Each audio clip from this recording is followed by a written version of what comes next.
Je m'appelle Émilie Miller. 35 ans. D'enseignement à l'école primaire Lincoln m'avait préparé à gérer des enfants difficiles, des parents compliqués et des situations impossibles. Mais rien, absolument rien, ne m'avait préparé à Jessica. Cet après-midi-là, j'étais assise dans mon salon, profitant de mon 2e jour de retraite. Savez-vous ce que c'est que de travailler depuis l'âge de 22 ans et d'avoir enfin, à 67 ans, du temps pour soi? J'avais attendu ce moment toute ma vie. Ma table était couverte de brochures. Le Grand Canyon, Yellowstone, Napa Valley. Des endroits que j'avais toujours rêvé de visiter mais que je n'avais jamais pu. D'abord, parce qu'il fallait élever Michael seul après la mort de son père dans cet accident de bus. Et puis, ce furent des années de sacrifice pour payer ses études. Le téléphone a sonné à 16 heures. J'ai vu le nom de Jessica sur l'écran. Et j'ai hésité à répondre. Chaque fois qu'elle appelait, c'était pour demander quelque chose. Émilie, a-t-elle commencé sans même dire bonjour?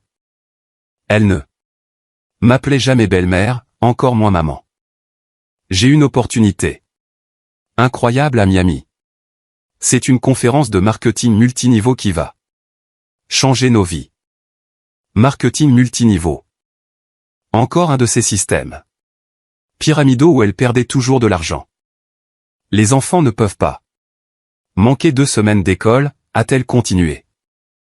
Alors, je vais te les laisser. Excuse-moi. Ma voix est sortie comme un murmure. Oh, ne fais pas la sourde oreille. Je t'ai dit que j'allais te laisser Jacob, Sarah et Noah.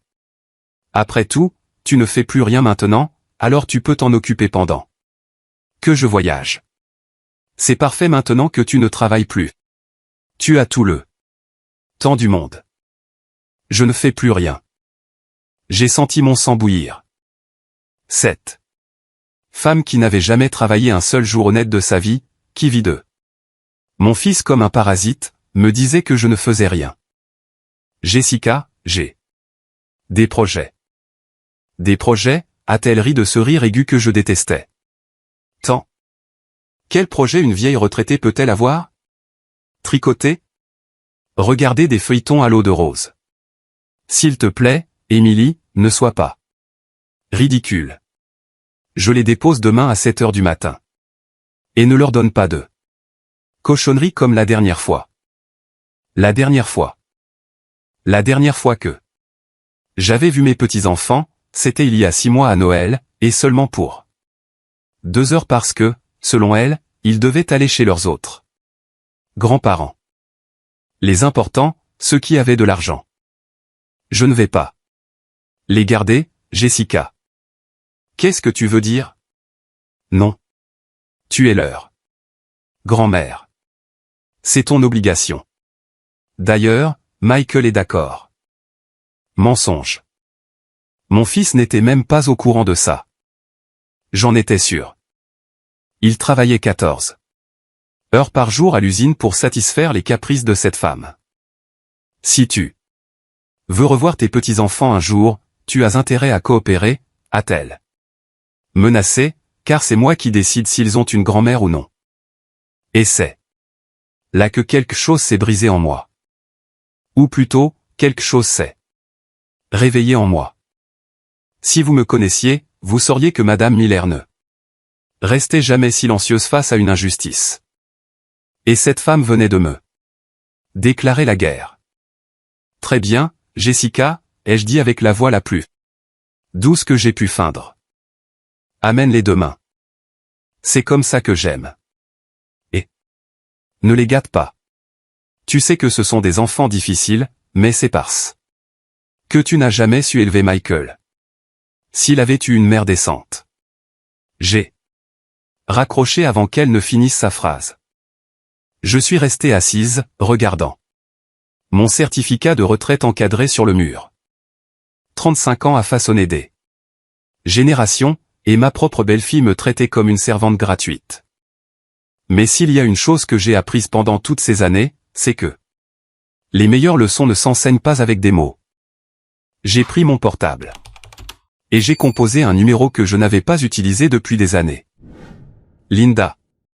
Oui, c'est Emily. J'ai besoin de ton aide. Tu te souviens de ce que tu m'as dit sur les enregistreurs cachés que tu as utilisés pour ton divorce? Oh. Parfait.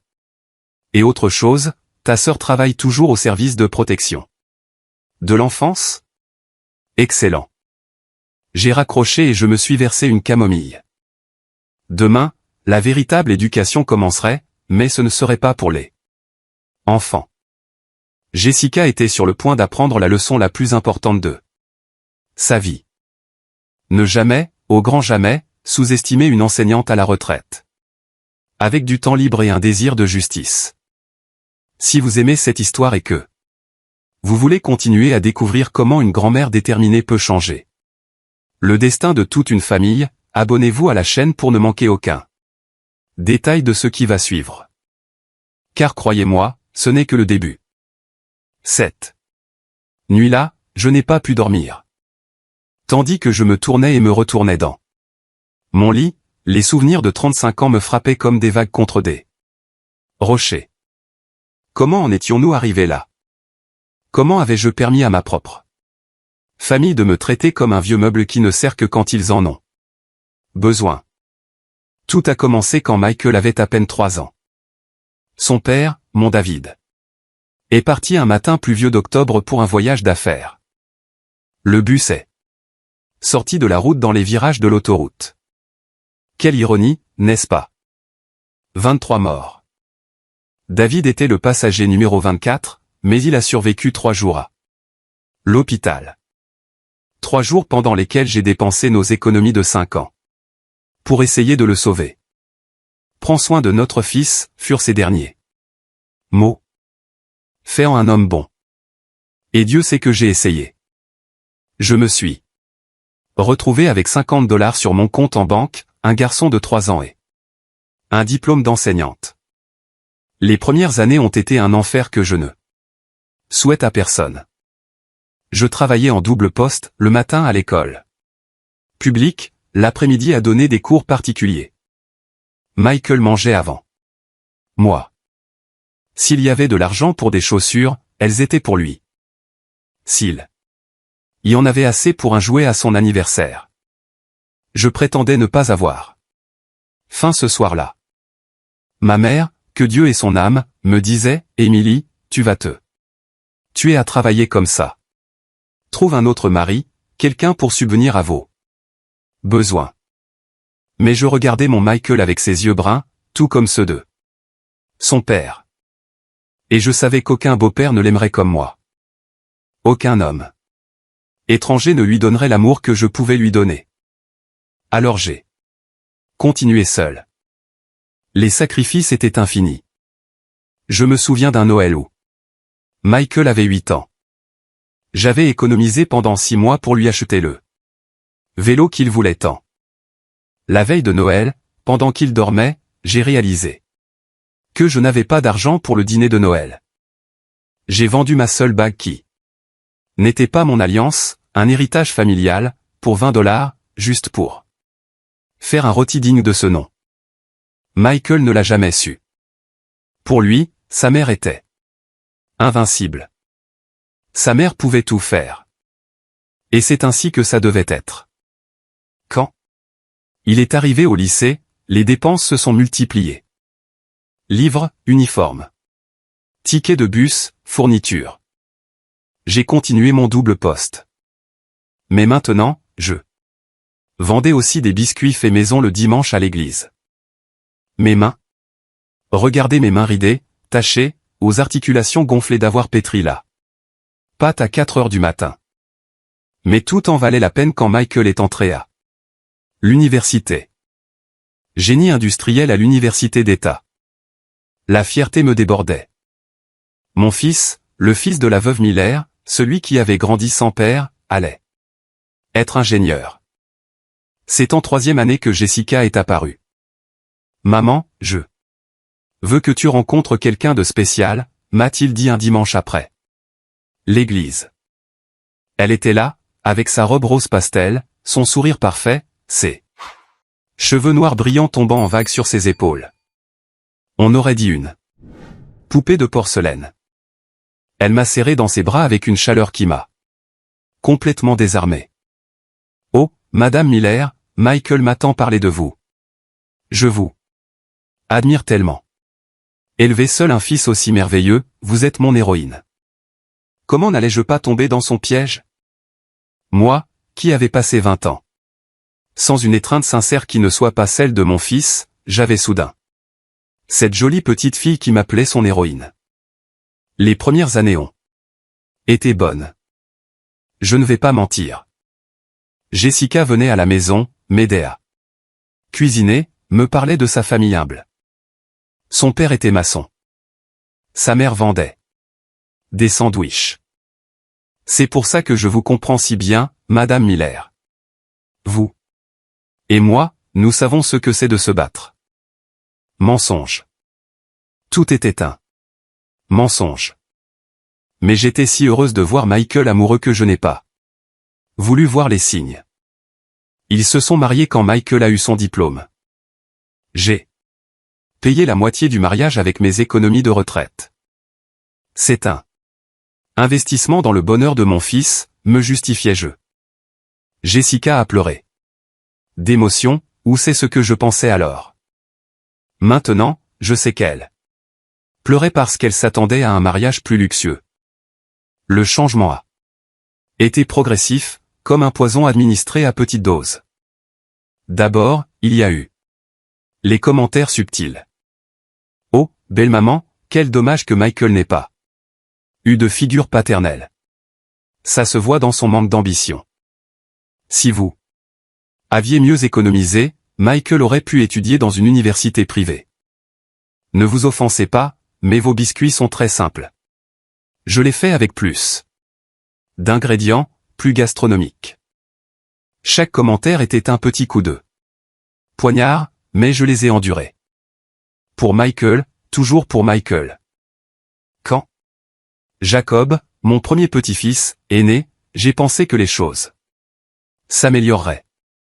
J'ai couru à l'hôpital avec la couverture que j'avais tricotée pendant 9 mois. Jessica l'a regardée et l'a mise de côté.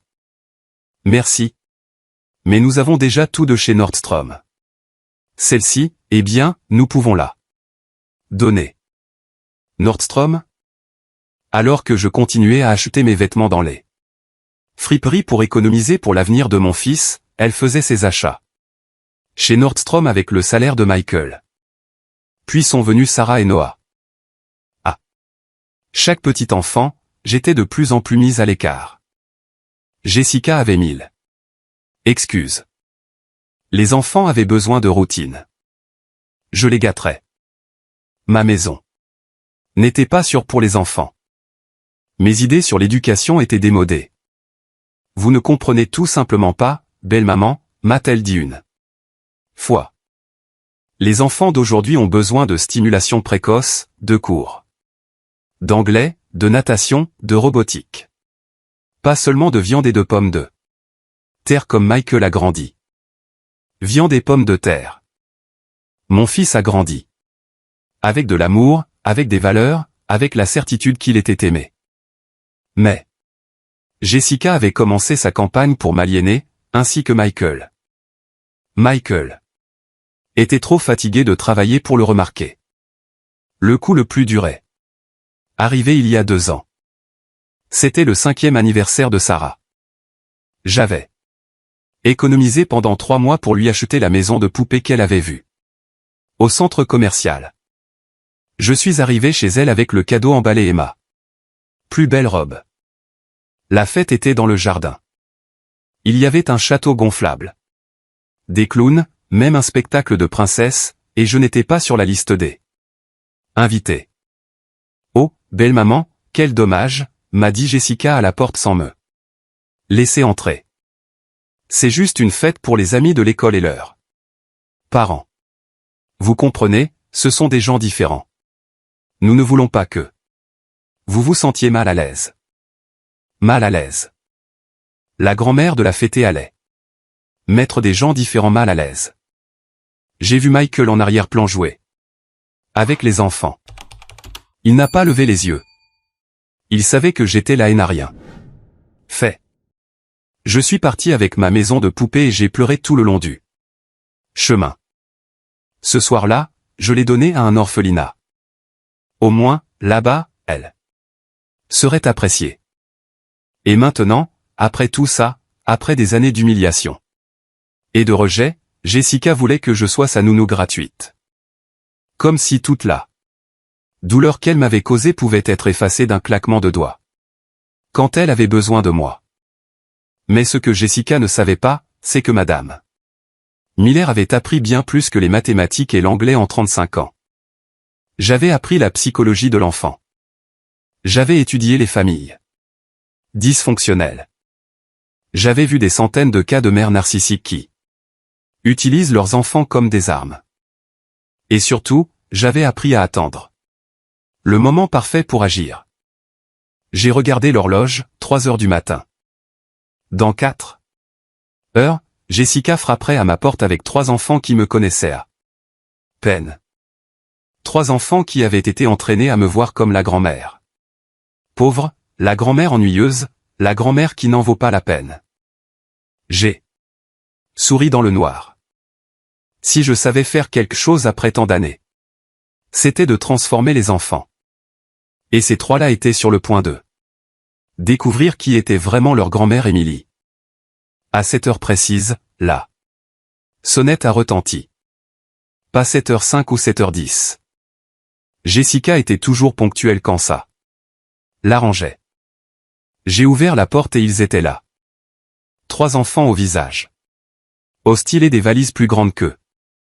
Je n'ai pas le temps de discuter. Jessica n'a même pas franchi le seuil. Jacob a une allergie à la poussière. Sarah ne mange rien de vert et Noah a besoin de son iPad pour dormir. Leurs médicaments sont dans la valise bleue. Je serai de retour dans 2 semaines. Et Michael, il ne vient pas dire au revoir à ses enfants? Michael travaille, comme toujours. Quelqu'un doit bien faire vivre cette famille. Elle m'a regardé de haut en bas. Tout le monde n'a pas la chance de prendre ça. Retraite avec une pension du gouvernement. Ma pension. $2000 par mois. Après 35 ans de service. Jessica dépensait plus que ça pour ses ongles laissés. Extension de cils. Les enfants sont entrés en traînant les pieds. Jacob, 12 ans, avec son portable collé au visage. Sarah, 10 ans, avec un air de dégoût permanent. Et Noah, 7 ans, cherchant déjà la télévision. Comportez-vous bien. Avec votre grand-mère, a dit Jessica sans aucune conviction. Puis elle s'est penchée et a chuchoté. Et ne pense même pas à leur remplir la tête d'idées. Souviens-toi, c'est moi qui décide s'il te revoit ou non. Elle est partie. Sans dire au revoir à ses enfants. Pas un baiser, pas une étreinte, seulement le son de ses talons qui s'éloignait et le moteur de son SUV flambant neuf. Je suis resté là, avec 3 enfants qui me regardaient comme si j'étais l'ennemi. Et puis je me suis souvenu de tous les moments où Jessica avait construit ce mur entre nous. Comme cette fois, il y a 3 ans, où j'ai voulu donner $5000 à Michael pour l'acompte d'une voiture d'occasion. Jessica a intercepté l'argent. Oh, belle maman, nous ferions mieux de l'utiliser pour les frais de scolarité des enfants. L'éducation passe avant tout. Vous ne trouvez pas? Je n'ai jamais vu de reçu pour ces frais de scolarité. 1 mois plus tard, Jessica est apparue avec un sac Louis Vuitton. Une amie me l'a donné, a-t-elle dit quand j'ai demandé. Une amie? Bien sûr.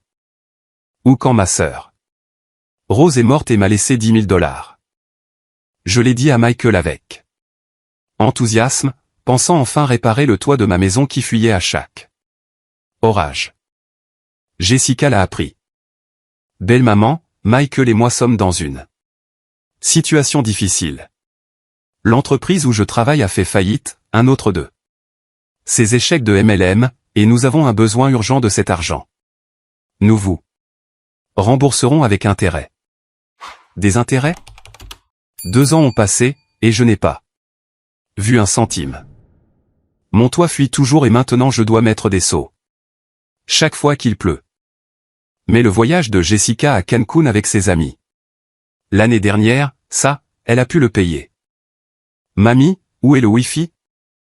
Jacob m'a sorti de mes pensées. J'ai besoin du Wi-Fi maintenant. Le modem est en panne, ai-je menti? Je l'avais débranché exprès. Quoi? C'est pas possible. Maman. Maman. Il s'est mis à crier comme s'il était torturé. Ta mère est déjà partie, Jacob.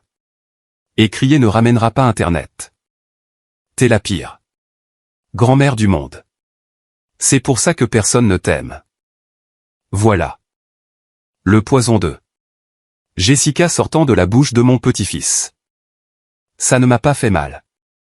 J'étais déjà préparé. J'ai faim, interrompit Sarah. Mais je ne vais rien manger de ce que tu cuisines. Maman dit que tu cuisines horriblement et c'est pour ça que papa est si maigre. Et je veux regarder YouTube, ajouta Noah. À la maison, je regarde YouTube toute la journée. Je les ai regardés tous les 3. Des produits parfaits de la négligence, déguisés en éducation moderne. Des enfants qui ne connaissaient aucune limite, qui ne comprenaient pas le respect, qui avaient été programmés pour me mépriser. Mais alors je me suis souvenu du moment exact où Jessica avait franchi la dernière ligne. C'était le Noël dernier. J'avais préparé ma spécialité, dinde rôtie avec sa sauce, gratin de haricots verts, punch aux fruits. J'avais cuisiné pendant 2 jours. Je suis arrivé chez elle avec les plats encore chauds. Les enfants ont couru à la cuisine, attirés par l'odeur. Ne touchez pas à ça, a crié Jessica. On ne sait pas dans quelles conditions votre grand-mère a préparé ça. On ferait mieux de commander une pizza. Une pizza? La veille de Noël? Je l'ai regardé jeter ma nourriture à la poubelle sans même y goûter. Les enfants me regardaient avec pitié, comme si j'étais une mendiante qui avait apporté des restes. C'est juste que la nourriture de mamie est très grasse, leur a expliqué Jessica. Et sa cuisine a des cafards. Mensonge. Ma cuisine est plus propre qu'un bloc opératoire. Mais Michael était là, regardant tout ça, et n'a dit que, Jessica. C'est ce qui est le mieux pour les enfants. Cette nuit-là, j'ai décidé que mon fils était perdu. Mais mes petits-enfants. Mes petits-enfants avaient peut-être encore une chance. Mamie, fais quelque chose. On s'ennuie. Jacob a jeté un coussin par terre. Vous savez quoi? Leur ai-je dit calmement. Votre mère m'a demandé de prendre soin de vous, pas de vous divertir. Il y a de la nourriture dans la cuisine, de l'eau au robinet et des lits pour dormir. Si vous avez besoin d'autre chose, vous devrez le mériter. Le mériter? Sarah semblait offensée. Nous sommes des enfants. Nous n'avons rien à mériter. Dans cette maison, tout le monde contribue. C'est comme ça que j'ai été élevé. C'est comme ça que j'ai élevé votre père avant que votre mère ne le gâte. Et c'est comme ça que ces 2 semaines vont se passer. Je vais dire à ma mère que tu es méchante, menaça Noah. Dis-le lui. Et pendant que tu y es, dis-lui que j'ai trouvé sa page Facebook très intéressante. Surtout les photos de Puerto Vallarta le mois dernier, quand elle était censée être à un cours de formation. Les enfants se sont tus. Ils ne comprenaient pas de quoi je parlais, mais ils sentaient que leur grand-mère n'était plus la même qu'avant. Cette première nuit fut un enfer. Jacob a donné des coups de pied dans la porte de sa chambre. Sarah a pleuré pendant des heures en réclamant sa nourriture spéciale. Noah a fait pipi au lit exprès. Ils voulaient me briser, tout comme leur mère avait essayé de me briser pendant des années. Mais c'est là que j'ai fait la découverte qui allait tout changer. À 2 heures du matin, j'ai entendu des sanglots venant de la chambre de Sarah. Ce n'était pas une crise de colère. C'était de vraies larmes. Je suis entré en silence et je l'ai trouvée serrant une photo froissée. « Qu'est-ce que tu as là, mon enfant ?» Elle a sursauté et a caché la photo sous l'oreiller. « Rien. Va-t'en. » Mais j'en avais assez vu. C'était une photo de moi avec elle quand elle était bébé. Une des rares fois où j'avais pu la tenir avant que Jessica ne commence sa campagne d'aliénation. « Ta maman te manque ?» ai-je demandé en m'asseyant sur le bord du lit.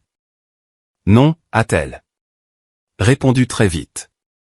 Trop vite. Maman part toujours. J'ai l'habitude. Je suis habitué. Voilà. La première fissure dans l'armure. Jessica ne m'avait pas seulement abandonné, elle avait abandonné ses propres enfants, utilisant l'argent et les cadeaux comme substitut à l'amour. Sarah, à quelle fréquence ta mère part-elle en voyage? Je ne sais pas. Une fois par mois, parfois plus. Elle dit toujours que c'est pour le travail, mais... Mais quoi? Mais rien. Je ne devrais pas parler de ça. Maman dit que les problèmes de famille ne se racontent pas aux autres. Les problèmes de famille ne se racontent pas. La règle d'or des abuseurs, le silence. Je me suis levé et j'ai marché vers la porte. Avant de partir, je me suis retourné. Sarah. Aimerais-tu apprendre à faire les biscuits aux noix que tu aimais tant quand tu étais petite? Ses yeux se sont illuminés une seconde avant de s'éteindre. Maman dit que ta cuisine est sale. Ta mère dit beaucoup de choses. Pourquoi ne vérifies-tu pas par toi-même demain? J'ai fermé la porte, laissant Sarah à ses pensées. La première graine était plantée. Ce que je ne savais pas alors, c'est que le téléphone de Jacob, celui qu'il ne pouvait pas utiliser sans Wi-Fi, contenait des messages qui révéleraient le plus sombre secret de Jessica. Des messages qui expliqueraient pourquoi elle était vraiment partie à Miami. Et quand je les ai découverts, j'ai compris que je ne sauvais pas seulement mes petits-enfants, je sauvais toute ma famille d'une femme bien plus dangereuse que je ne l'avais jamais imaginé. Le deuxième jour s'est levé différemment. J'avais déjà mon plan en marche. À 6 heures du matin, avant que les enfants ne se réveillent, Linda est arrivée avec une boîte à chaussures. « Voici tout ce que tu as demandé », a-t-elle murmuré en me tendant le paquet. 3 enregistreurs. De la taille d'un bouton, une caméra qui ressemble à un détecteur de fumée, et ça. Elle a sorti une enveloppe Kraft. Les relevés de crédit que tu as demandé. Emily, ta belle-fille a des dettes de $30 000, tout au nom de Michael. Mon cœur s'est serré. Mon pauvre fils n'en avait aucune idée. Et ta sœur des services de protection de l'enfance, elle vient demain à 15 heures. Comme une visite de routine décontractée. Mais Emily, tu as besoin de preuves concrètes si tu veux faire quelque chose de légal. Des preuves. C'était exactement ce que j'allais obtenir. Quand les enfants se sont réveillés, le petit déjeuner était sur la table. Des pancakes en forme d'animaux. Des fruits coupés en petites étoiles, du lait au chocolat. Pas la nourriture horrible que leur mère leur avait dit que je faisais. Jacob a été le premier à descendre. Encore dans son pyjama froissé. Il s'est arrêté net en voyant la table. C'est quoi ça? Le petit déjeuner. Mange avant que ça ne refroidisse. Il s'est assis, méfiant, a pris une bouchée, et pour la première fois, j'ai vu quelque chose qui ressemblait à un sourire. Mais il s'est immédiatement ressaisi. C'est pas mal. J'ai déjà mangé mieux. Sarah et Noah sont descendus, attirés par l'odeur. Noah s'est jeté directement sur les pancakes. Ils sont délicieux. Mamie. Tais-toi, idiot, lui a donné un coup de coude Sarah. On ne devrait pas, elle s'est tue. Vous ne devriez pas quoi, Sarah? Rien. Après le petit déjeuner, j'ai fixé mes règles. Si vous voulez le Wi-Fi, la télévision ou tout autre privilège, vous devez le mériter. Jacob, ton travail est de faire la vaisselle. Sarah, faire les lits. Noah, ranger les jouets.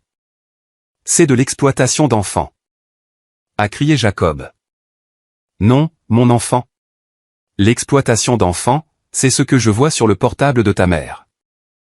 J'ai sorti mon téléphone et montré une capture d'écran du Facebook de Jessica. Regardez, voici votre mère à Miami, à la plage, avec un homme qui n'est pas votre père. Les 3 enfants se sont approchés pour regarder. Sur la photo, Jessica était en bikini, enlaçant un homme qui n'était certainement pas Michael. C'est oncle Brad, a dit Noah. Innocemment. L'ami de maman qui vient parfois quand papa travaille. Jacob lui a rapidement couvert la bouche, mais il était trop tard. La deuxième pièce du puzzle venait de tomber en place. Oncle Brad? Ai-je demandé nonchalamment. À quelle fréquence vient-il, oncle Brad? On ne devrait pas parler de ça. Jacob m'a regardé avec panique. Maman a dit que si on parlait d'oncle Brad, papa serait très triste et pourrait mourir de tristesse. Mon Dieu, le niveau de manipulation était pire que ce que je pensais. Les enfants? Votre père ne va pas mourir de tristesse. Les adultes ne fonctionnent pas comme ça. Mais j'ai besoin que vous me disiez la vérité sur tout. C'est important. Pourquoi? Sarah a croisé les bras. Pourquoi veux-tu savoir? Parce que je vous aime. Et quand on aime quelqu'un, on le protège. Et en ce moment, vous avez besoin de protection. C'est Noah qui a craqué le premier. Le plus jeune, le plus innocent, celui qui n'était pas encore complètement contaminé. Mamie, pourquoi maman dit que tu es méchante si tu fais des pancakes si bons? Je ne sais pas, mon amour. Qu'est-ce que ta mère dit d'autre sur moi? Elle dit que tu es pauvre et embarrassante. C'est pour ça qu'on ne peut pas te rendre visite. Elle dit que ta maison sent mauvais et que tu es une vieille femme aigrie qui a gâché la vie de papa. Chaque mot était un coup de poignard. Mais j'ai gardé mon sang-froid.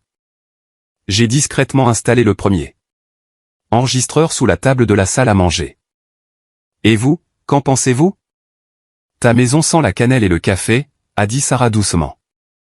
Elle sent la maison. Cet après-midi-là, pendant que les enfants faisaient leurs tâches assignées, en se plaignant mais en les faisant, j'ai vérifié le portable de Jacob. J'avais oublié que les enfants de nos jours sauvegardent tout dans le cloud. Avec un peu de patience, j'ai accédé à son compte Google. Ce que j'ai trouvé m'a glacé le sang.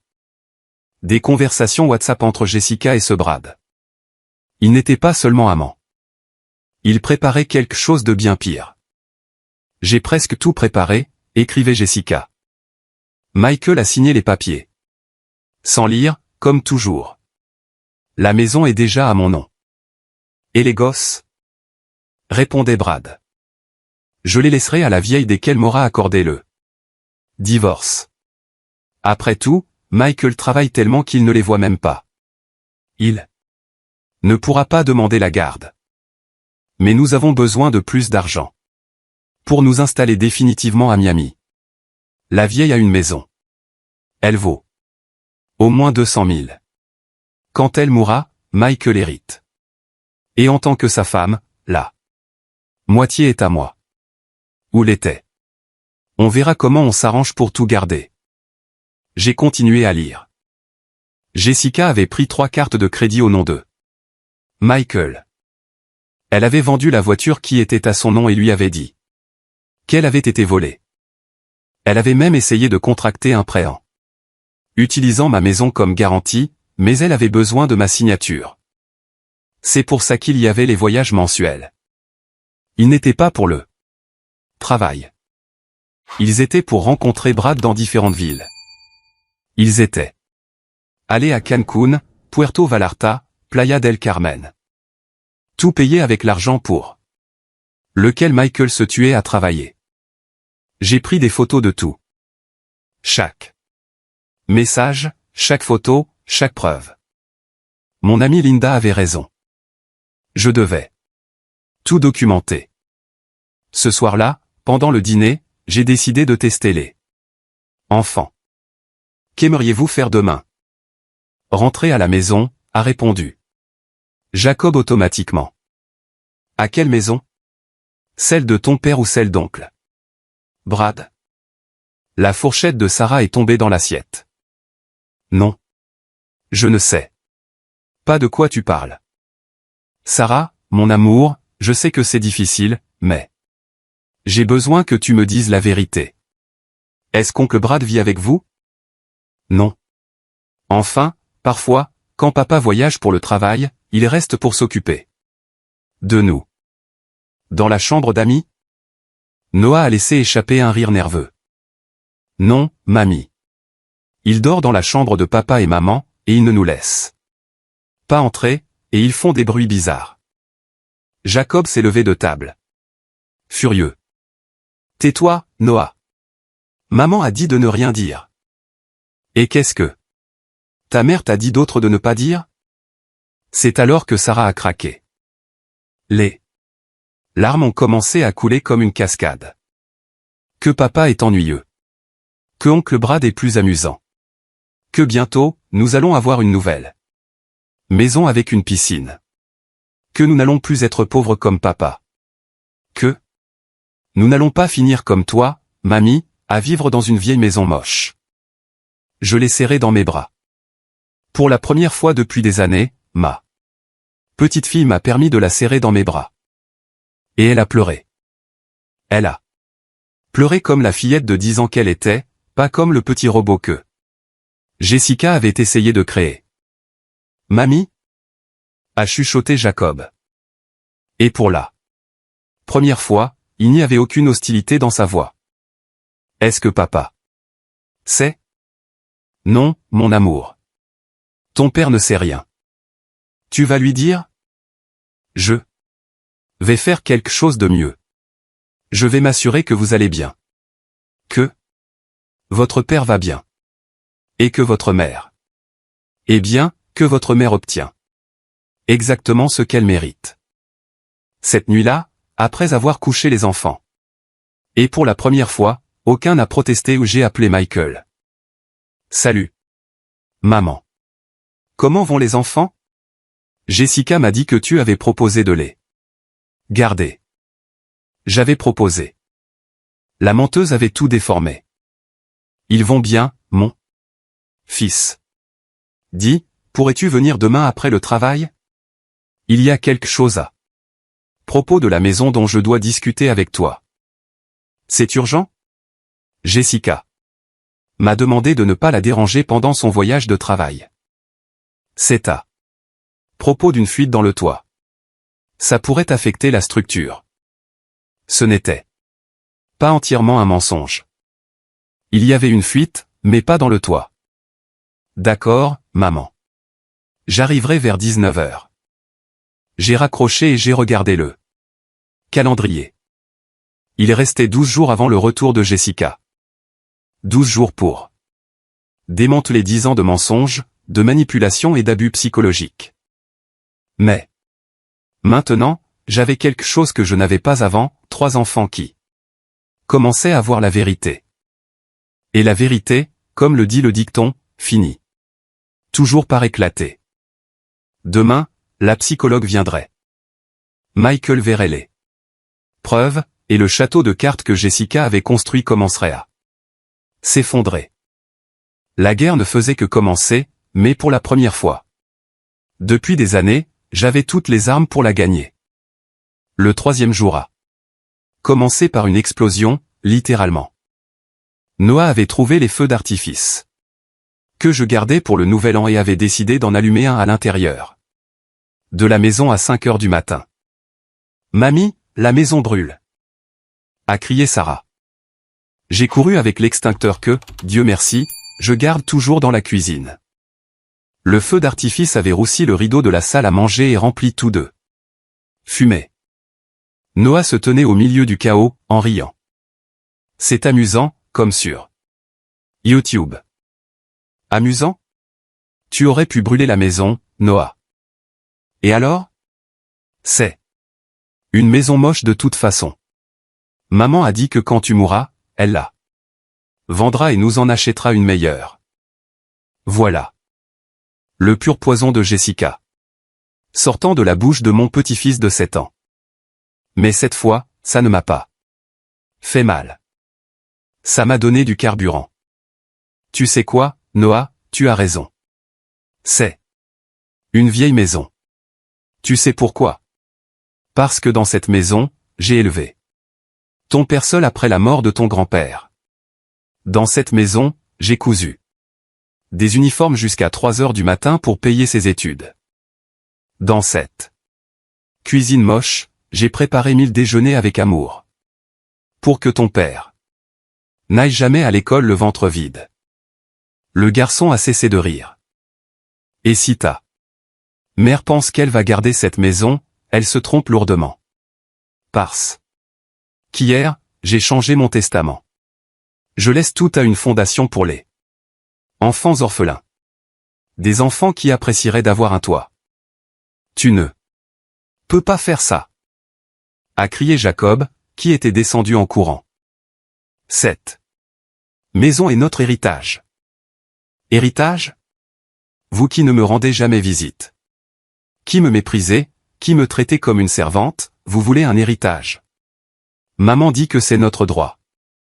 J'ai sorti mon portable et j'ai joué l'enregistrement que j'avais fait la veille de leur conversation au dîner. Leurs propres voix ont rempli la pièce. Papa est ennuyeux. Oncle Brad est plus amusant. Nous n'allons plus être pauvres comme papa.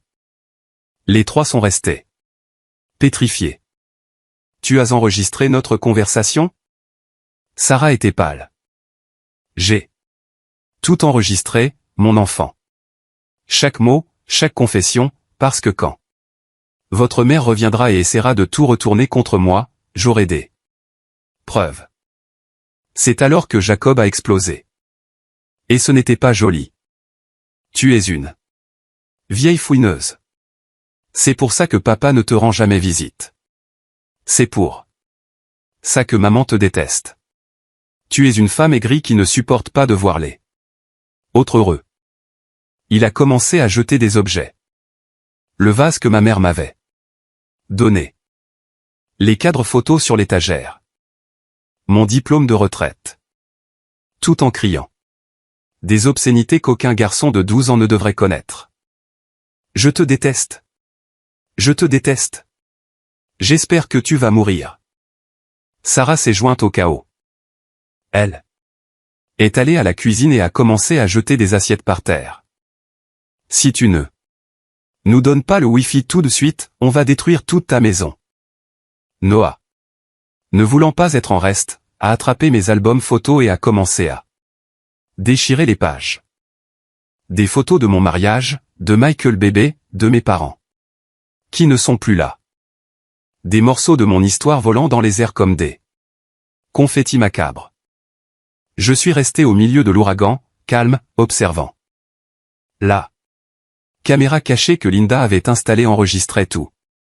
Après 20 minutes de destruction, les trois étaient épuisés, haletant au milieu des décombres de mon salon. Vous avez fini? Ai-je demandé calmement. Ils se sont regardés, confus par mon manque de réaction. Maintenant, vous allez tout nettoyer. Chaque morceau cassé, chaque photo détruite. Et pendant que vous le ferez, vous allez réfléchir à ceci. Votre mère vous a laissé ici parce qu'elle ne veut pas de vous. Si elle voulait de vous, elle ne serait pas partie avec oncle Brada. Miami. Si elle voulait de vous, elle ne vous utiliserait pas comme des armes contre votre père.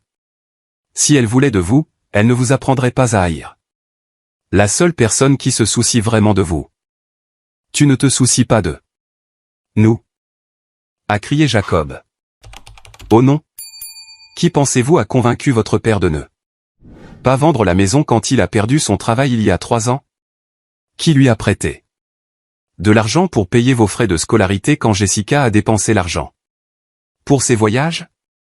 Qui a économisé de l'argent pour votre université depuis votre naissance?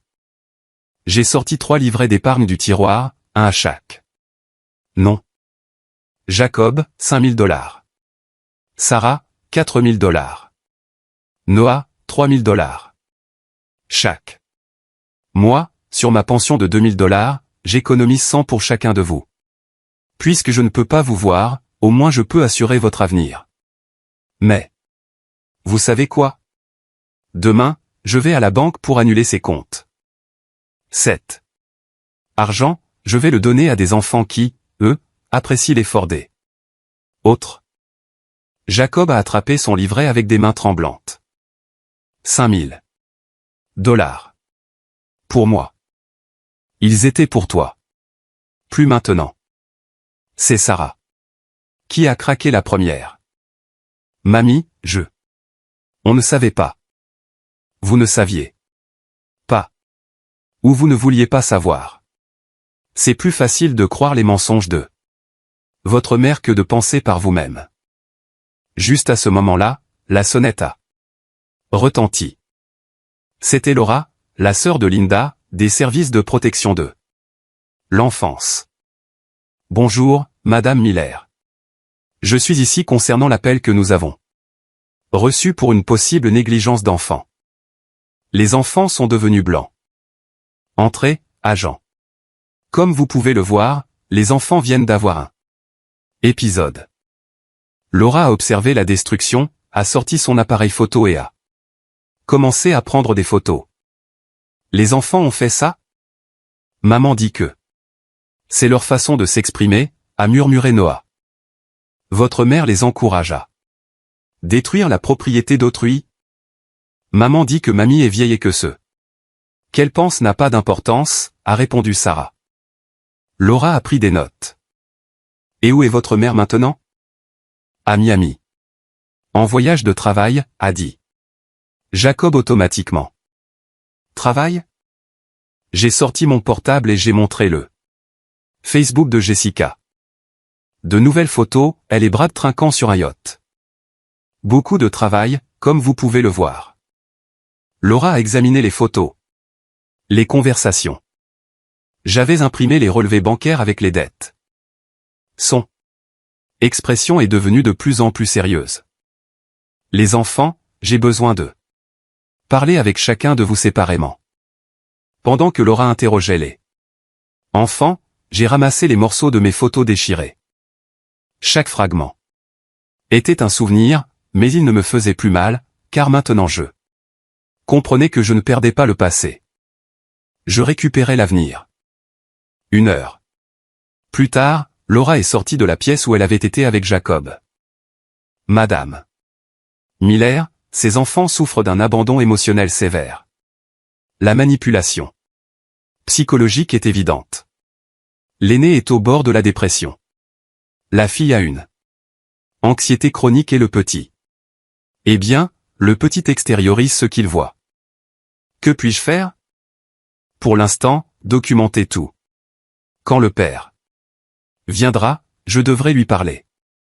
Et quand la mère reviendra, eh bien, je devrais ouvrir une enquête formelle. Après le départ de Laura, j'ai trouvé les 3 enfants assis dans l'escalier.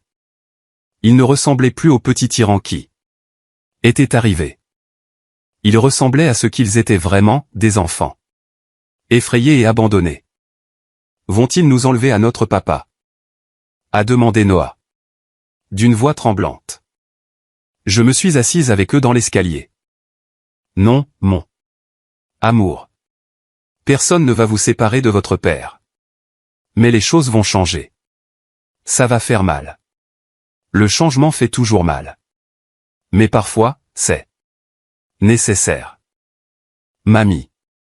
Jacob ne me regardait pas dans les yeux. À propos. D'oncle Brad. Papa va mourir de tristesse s'il l'apprend. Non, mon enfant. Ton père est plus fort que tu ne le penses, et il mérite de connaître la vérité. Nous méritons tous la vérité. Cet après-midi-là, pendant qu'ils nettoyaient le désordre qu'ils avaient fait cette fois sans protester, où j'ai entendu Sarah chuchoter à Jacob, « Et si mamie avait raison? Et si maman ne nous aimait vraiment pas ?» Tais-toi, a répondu Jacob. Mais sa voix n'avait plus de conviction. Maman. Maman doit nous aimer. C'est notre mère.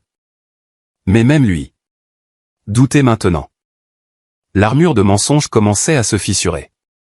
Ce soir-là, après le dîner, en silence, Noah s'est approché de moi avec quelque chose dans les mains. C'était une photo déchirée qu'il avait essayé de recoller avec du ruban adhésif. La photo de son père le jour de sa remise de diplôme. Je suis désolé, mamie. J'ai essayé de la réparer. Je l'ai serrée dans mes bras. Pour la première fois depuis son arrivée, mon plus jeune petit-fils m'a serré dans ses bras en retour. On peut réparer beaucoup de choses, Noah. Mais d'abord, il faut accepter qu'elles sont cassées. Et dans quelques heures, quand Michael arriverait, la vraie reconstruction commencerait.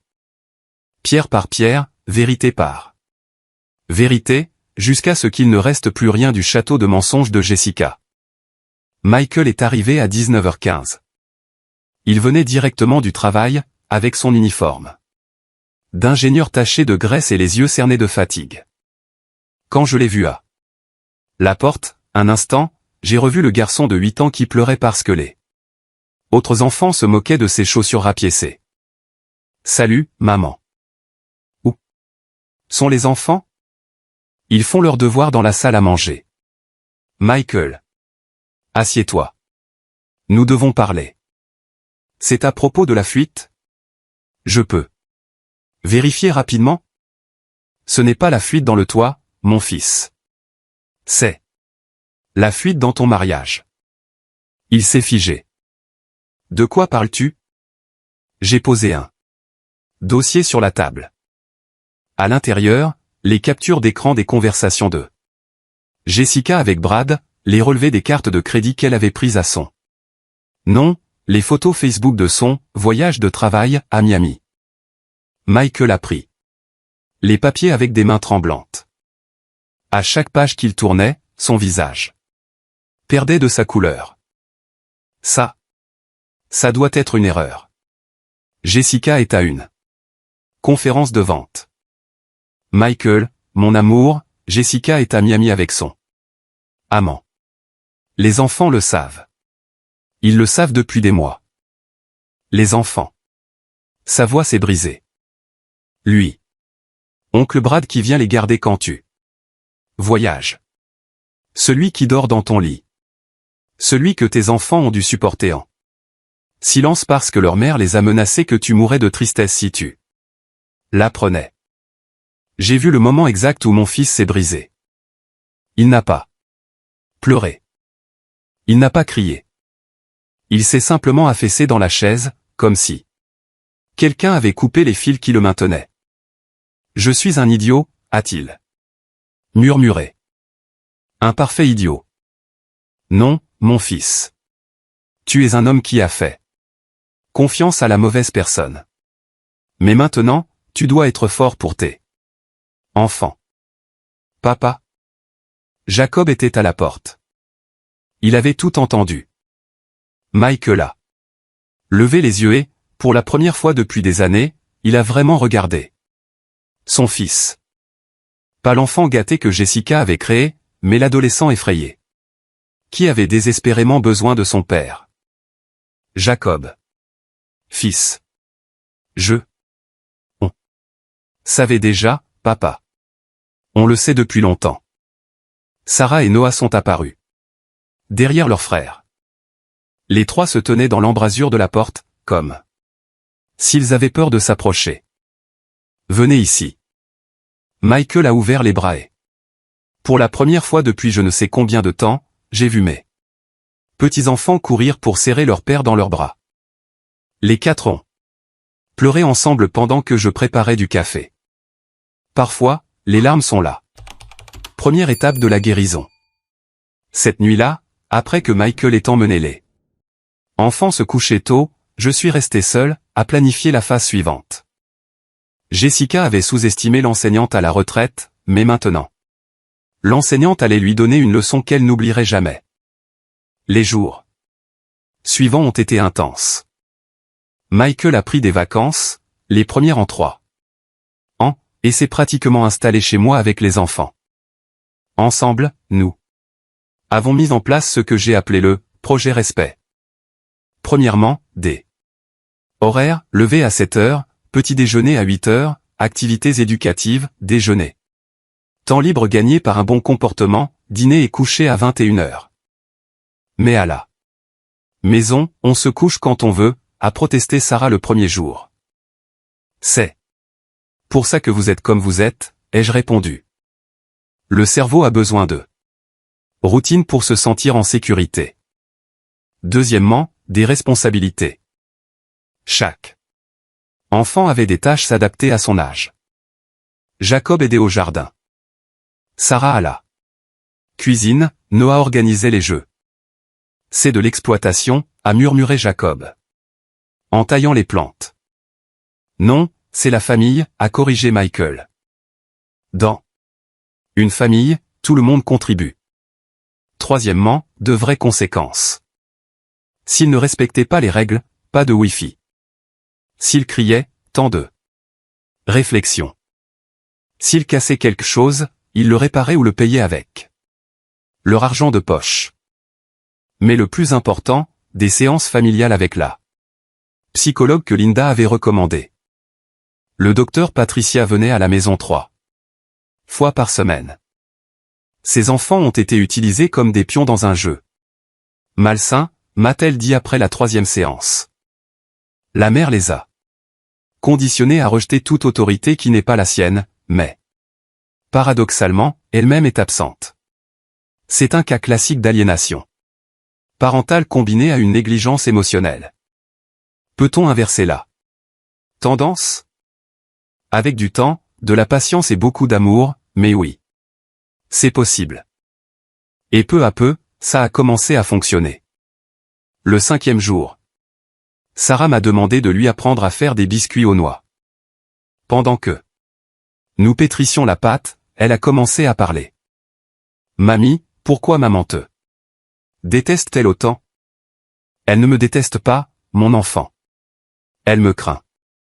Elle te craint? Pourquoi? Parce que je représente tout ce qu'elle n'est pas. J'ai travaillé toute ma vie, construit quelque chose de mes mains. Élevé un fils avec des valeurs.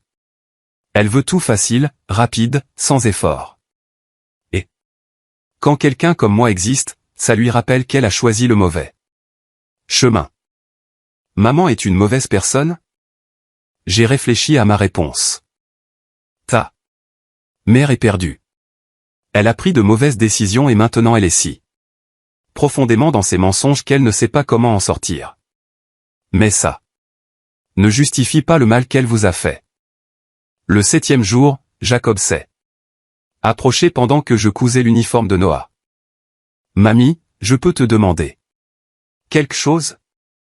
Bien sûr, mon enfant. Pourquoi ne t'es-tu jamais défendu? Toutes ces années, quand maman parlait mal de toi, pourquoi n'as-tu jamais rien dit? Parce que je pensais que maintenir la paix était plus important que d'avoir raison. C'était une erreur. Parfois, le silence n'est pas la paix. C'est de la complicité avec l'abus. Le regrettes-tu? Je regrette de ne pas avoir agi plus tôt, mais je ne regrette pas d'agir maintenant. Le 8e jour, quelque chose d'extraordinaire s'est produit. Noah, mon plus jeune petit-fils, le plus endommagé par la négligence, m'a apporté un dessin. C'était notre famille, Michael, les 3 enfants et moi au centre. Jessica n'apparaissait pas. Et ta maman? Ai-je demandé doucement. Maman est en voyage, a-t-il répondu. Elle est toujours en voyage. Mais toi, tu es toujours là. Ce soir-là, Michael et moi avons eu une conversation que nous aurions dû avoir des années plus tôt. Maman, je suis tellement désolé. J'ai échoué en tant que fils. Non, Michael. J'ai échoué en tant que mère. J'aurais dû t'apprendre à reconnaître les signes. J'aurais dû mieux te protéger. Comment n'ai-je pas vu ce qui se passait? Parce que l'amour nous aveugle, mon fils. Et parce que les manipulateurs sont des experts pour nous faire douter de notre propre perception. Qu'est-ce que je vais faire quand elle reviendra? C'est pour ça que nous nous préparons. J'ai un plan. Et Dieu sait que j'avais un plan. Avec l'aide de Linda, j'avais contacté un avocat spécialisé dans les divorces impliquant l'aliénation parentale. Avec Laura des services de protection de l'enfance, nous avions un dossier complet. Avec le docteur Patricia, nous avions des évaluations psychologiques des enfants. Le 9e jour, les enfants ont fait quelque chose qui m'a laissé sans voix. Ils ont organisé un dîner pour leur père et moi.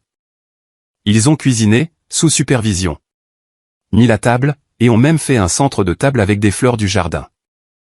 C'est pour dire merci, a expliqué Jacob, sans aucune trace du garçon hostile qui était arrivé.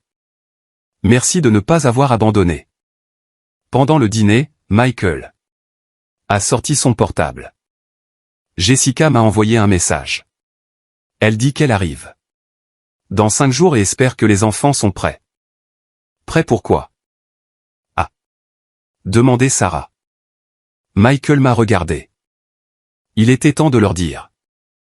Les enfants? Quand votre mère reviendra, les choses vont beaucoup changer. Papa va demander le divorce.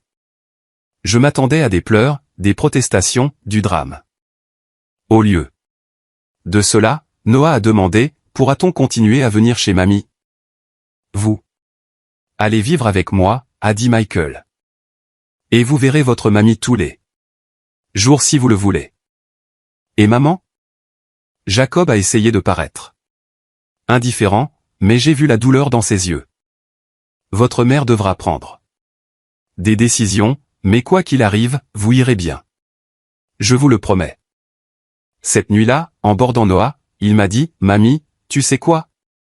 L'iPad ne me manque plus. » C'était un petit miracle, mais les grands changements commencent toujours par de petits miracles. Il restait 5 jours avant le retour de Jessica. 5 jours pour finir de tout préparer.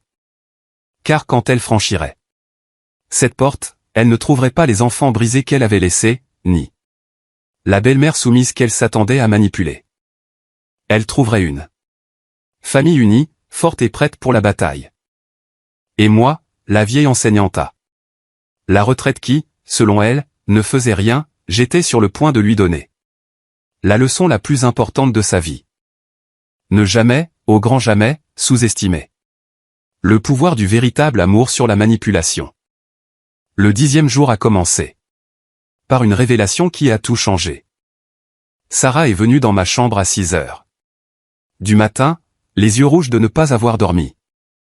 Mamie, je dois te dire quelque chose. Quelque chose que je n'ai même pas dit à papa. Je me suis assise sur le lit et je l'ai serré dans mes bras. Qu'est-ce qui ne va pas? Mon enfant? Maman. Maman a un autre téléphone. Un que papa ne connaît pas. Elle le cache dans sa trousse de maquillage. Un jour, je l'ai vue par accident et elle s'est tue, tremblante. Et qu'as-tu vu? Des photos. Beaucoup de photos d'elle avec oncle Brad. Mais aussi, il y avait des documents, des papiers d'une banque à Miami et quelque chose à propos d'une maison qu'elle a achetée là-bas. Mon cœur s'est arrêté. Une maison à Miami. Oui. Et il y avait plus. Un email d'un avocat sur la garde. Maman veut nous emmener vivre à Miami avec oncle Brad. Ça disait quelque chose comme quoi le Mexique n'a pas de traité d'extradition pour les cas civils ou quelque chose comme ça. Mon Dieu, Jessica ne prévoyait pas seulement d'abandonner Michael. Elle prévoyait de voler les enfants et de disparaître. Y a-t-il autre chose que je devrais savoir? Sarah a hésité, puis a sorti quelque chose de son pyjama. C'était une clé USB. J'ai tout copié. Je ne sais pas pourquoi je l'ai fait. Peut-être que tout au fond, je savais qu'un jour quelqu'un aurait besoin de le voir. Je l'ai serré fort. Ma petite fille de 10 ans avait dû porter ce secret seule, étant plus courageuse que beaucoup d'adultes. J'ai branché la clé USB sur mon vieil ordinateur. Ce que nous avons trouvé était dévastateur. Non. Seulement il y avait des preuves de la maison à Miami, achetée au nom de Brad. Avec de l'argent que Jessica siphonnait des comptes joints depuis 2 ans. Il y avait aussi un plan détaillé. Phase 1, convaincre M que j'ai besoin d'un voyage de formation à Miami. Phase 2, pendant mon absence, Brad videra la maison de tout ce qui a de la valeur. Phase 3, à mon retour, je provoquerai une dispute avec la vieille. Je ferai croire qu'elle a maltraité les enfants. Phase 4, j'utiliserai ça pour justifier mon départ avec les enfants pour leur sécurité. Phase 5, une fois à Miami, il n'y a pas de retour. Mais le pire était dans un fichier audio. C'était Jessica qui parlait à quelqu'un au téléphone. Je me fiche que les gosses pleurent pour leur père. En 2 mois. Ils oublieront. D'ailleurs, Michael est si pathétique. Il ne se battra même pas. Et s'il le fait, j'ai des vidéos montées où on dirait qu'il frappe Jacob. La technologie fait des miracles, mon ami. Sarah pleurait. Maman allait dire que papa nous a frappés. Ta mère était prête à tout pour arriver à ses fins. Mais papa ne nous a jamais touchés. Jamais. Je sais, mon amour. C'est pour ça que j'ai tout enregistré depuis votre arrivée, pour vous protéger, toi et ton père. À ce moment-là, Jacob est entré. De quoi parlez-vous? Sarah lui a tout raconté. J'ai vu la fureur grandir dans les yeux de mon petit-fils aîné. Je vais la tuer. Je vais. Non, Jacob. Tu ne vas rien faire de violent. C'est exactement ce qu'elle veut. Quelle réaction négative utiliser contre vous? Nous allons être plus malins qu'elle. Comment? Avec la vérité et avec la loi de notre côté.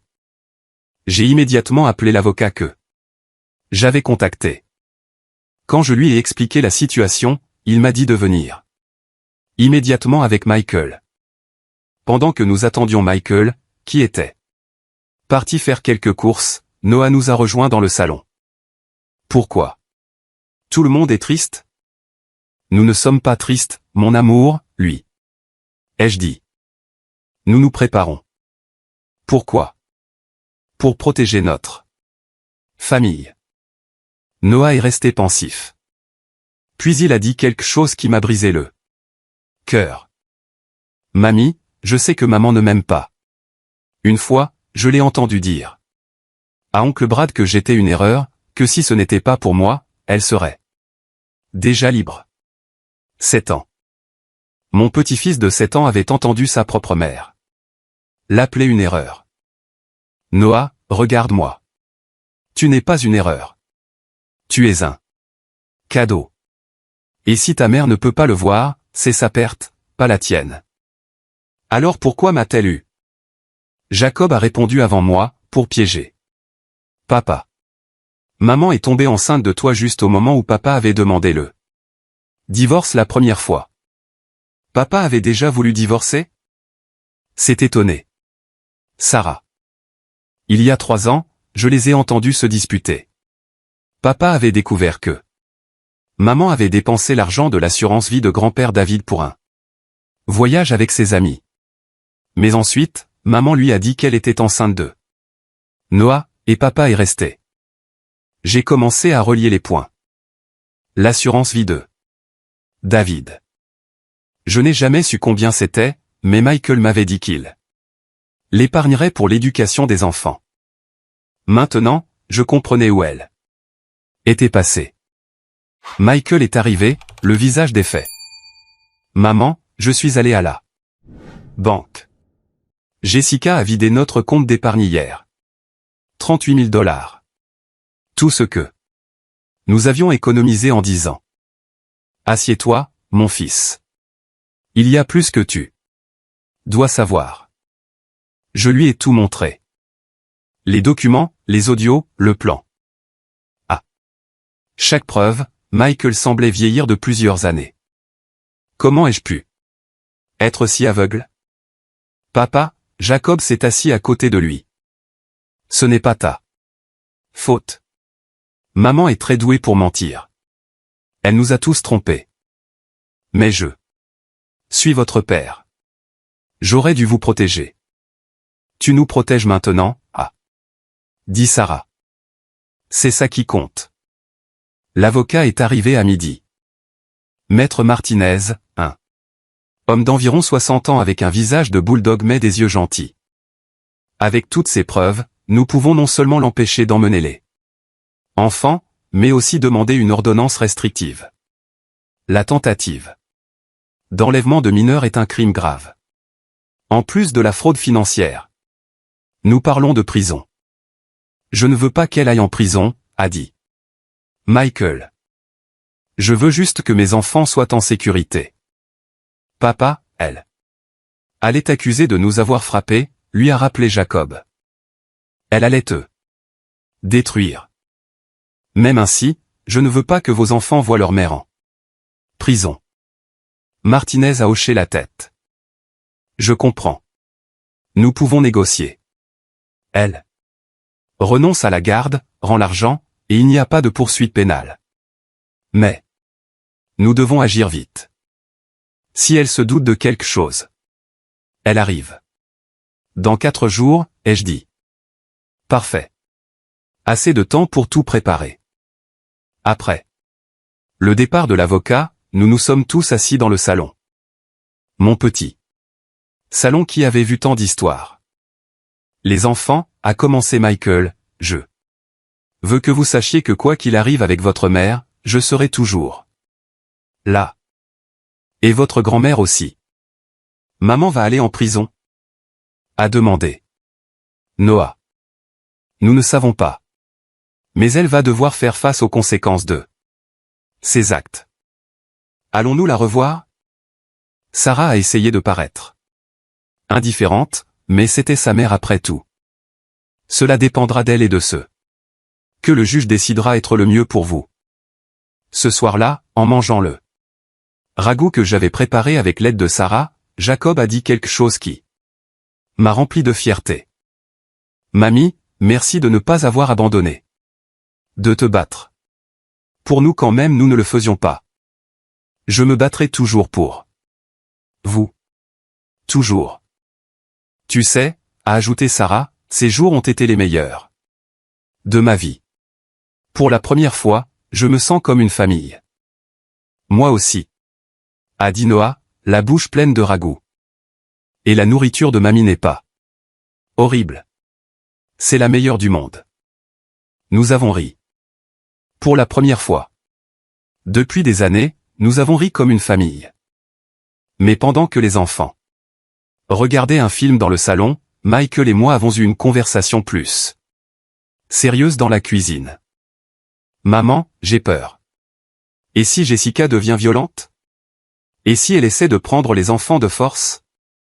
C'est pour ça que nous avons le plan. Le jour où elle arrivera, les enfants seront chez Linda. La police sera alertée. L'avocat sera présent. Elle ne sera pas seule avec eux une seule minute. Et si les enfants la regrettent plus tard? Et s'ils me détestent de les avoir séparés de leur mère? Les enfants regretteront la mère qu'ils n'ont jamais eue, pas celle qu'ils ont. Et avec la thérapie et l'amour, ils guériront. Nous guérirons tous. J'ai regardé mes petits-enfants. Dans le salon, blottis sur le canapé, regardant le film. En 10 jours, ils avaient tellement changé. Ils n'étaient plus les petits tyrans qui étaient arrivés.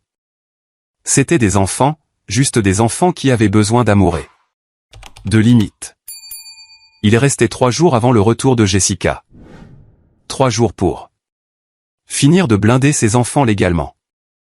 Car ce que Jessica ne savait pas, c'est que pendant qu'elle s'amusait à Miami, ici, une armée s'était levée. Une armée d'amour, de vérité et de justice, et nous étions prêts pour la guerre. Les 3 derniers jours avant le retour de Jessica ont été les plus intenses et les plus beaux de ma vie. C'était comme si l'univers nous avait donné ce temps pour construire les fondations qui auraient dû exister depuis le début. Le 11e jour s'est levé pluvieux. En préparant le petit déjeuner, j'ai trouvé Jacob dans le salon en train de regarder un album photo qu'il avait sauvé de la destruction du premier jour. C'est papa. Il a montré une photo où Michael avait son âge. Oui, il venait de gagner le concours de mathématiques de l'État. Regarde son visage de fierté. Il me ressemble. Non, mon enfant, c'est toi qui lui ressemble. Et pas seulement physiquement, tu as son intelligence, sa noblesse. Seulement, tu l'avais enfoui sous la douleur. Jacob a tourné la page.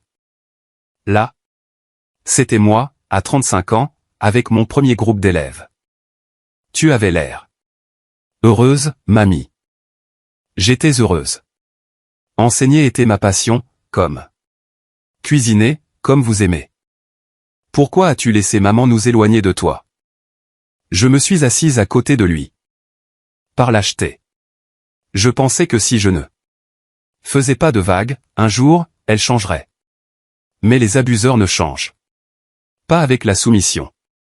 Ils deviennent plus forts. Mamie, penses-tu que je suis comme maman? Parfois, je sens tellement de rage en moi. La rage ne te rend pas mauvais, Jacob. C'est ce que tu en fais qui définit qui tu es. Ta mère utilise sa rage pour nuire. Tu peux l'utiliser pour protéger, pour construire, pour changer ce qui ne va pas. Ce matin-là, nous avons fait quelque chose de spécial. Je leur ai appris à cuisiner la sauce molle de ma mère. 32. Ingrédients, 4 heures de préparation. Un rituel que j'avais attendu de partager avec eux pendant des années. Pourquoi est-ce si compliqué? A demandé Sarah. Pendant que nous moulions les piments. Les meilleures choses de la vie demandent du temps, de la patience et de l'amour. Il n'y a pas de raccourci. Pour ce qui en vaut vraiment la peine. Noah était chargé de griller les épices. Son petit visage de concentration était de la pure poésie. Ça sent Noël, a-t-il dit. Ça sent la tradition, ai-je corrigé, l'histoire.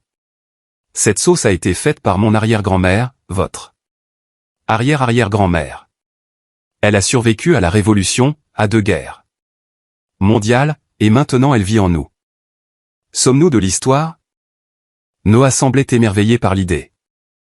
Nous sommes de l'histoire vivante, mon amour. Chacun de nous porte les histoires de ceux qui sont venus avant. Pendant que nous cuisinions, Michael travaillait à la table de la salle à manger. Avec l'avocat, signant des documents, préparant la stratégie juridique. De temps en temps, il nous regardait avec un sourire triste. Papa a l'air différent. A observé Sarah. Votre père se réveille d'un très long rêve, ai-je expliqué. Ça fait mal de se réveiller, mais c'est nécessaire. Cet après-midi-là, le docteur Patricia est venue pour une séance familiale spéciale. Je veux que chacun écrive une lettre à Jessica, non pas pour la lui envoyer, mais pour sortir ce que vous portez à l'intérieur. Jacob a écrit 3 pages de fureur. Sarah, 1 page de questions.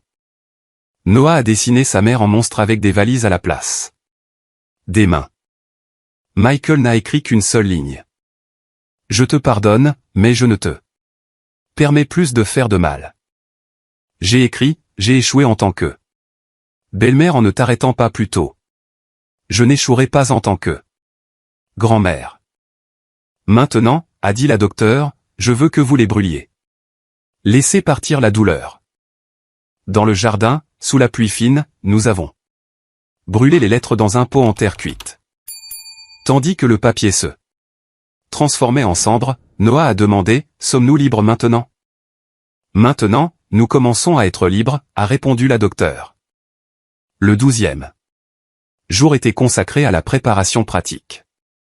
Linda est venue avec sa sœur Laura des services de protection de l'enfance.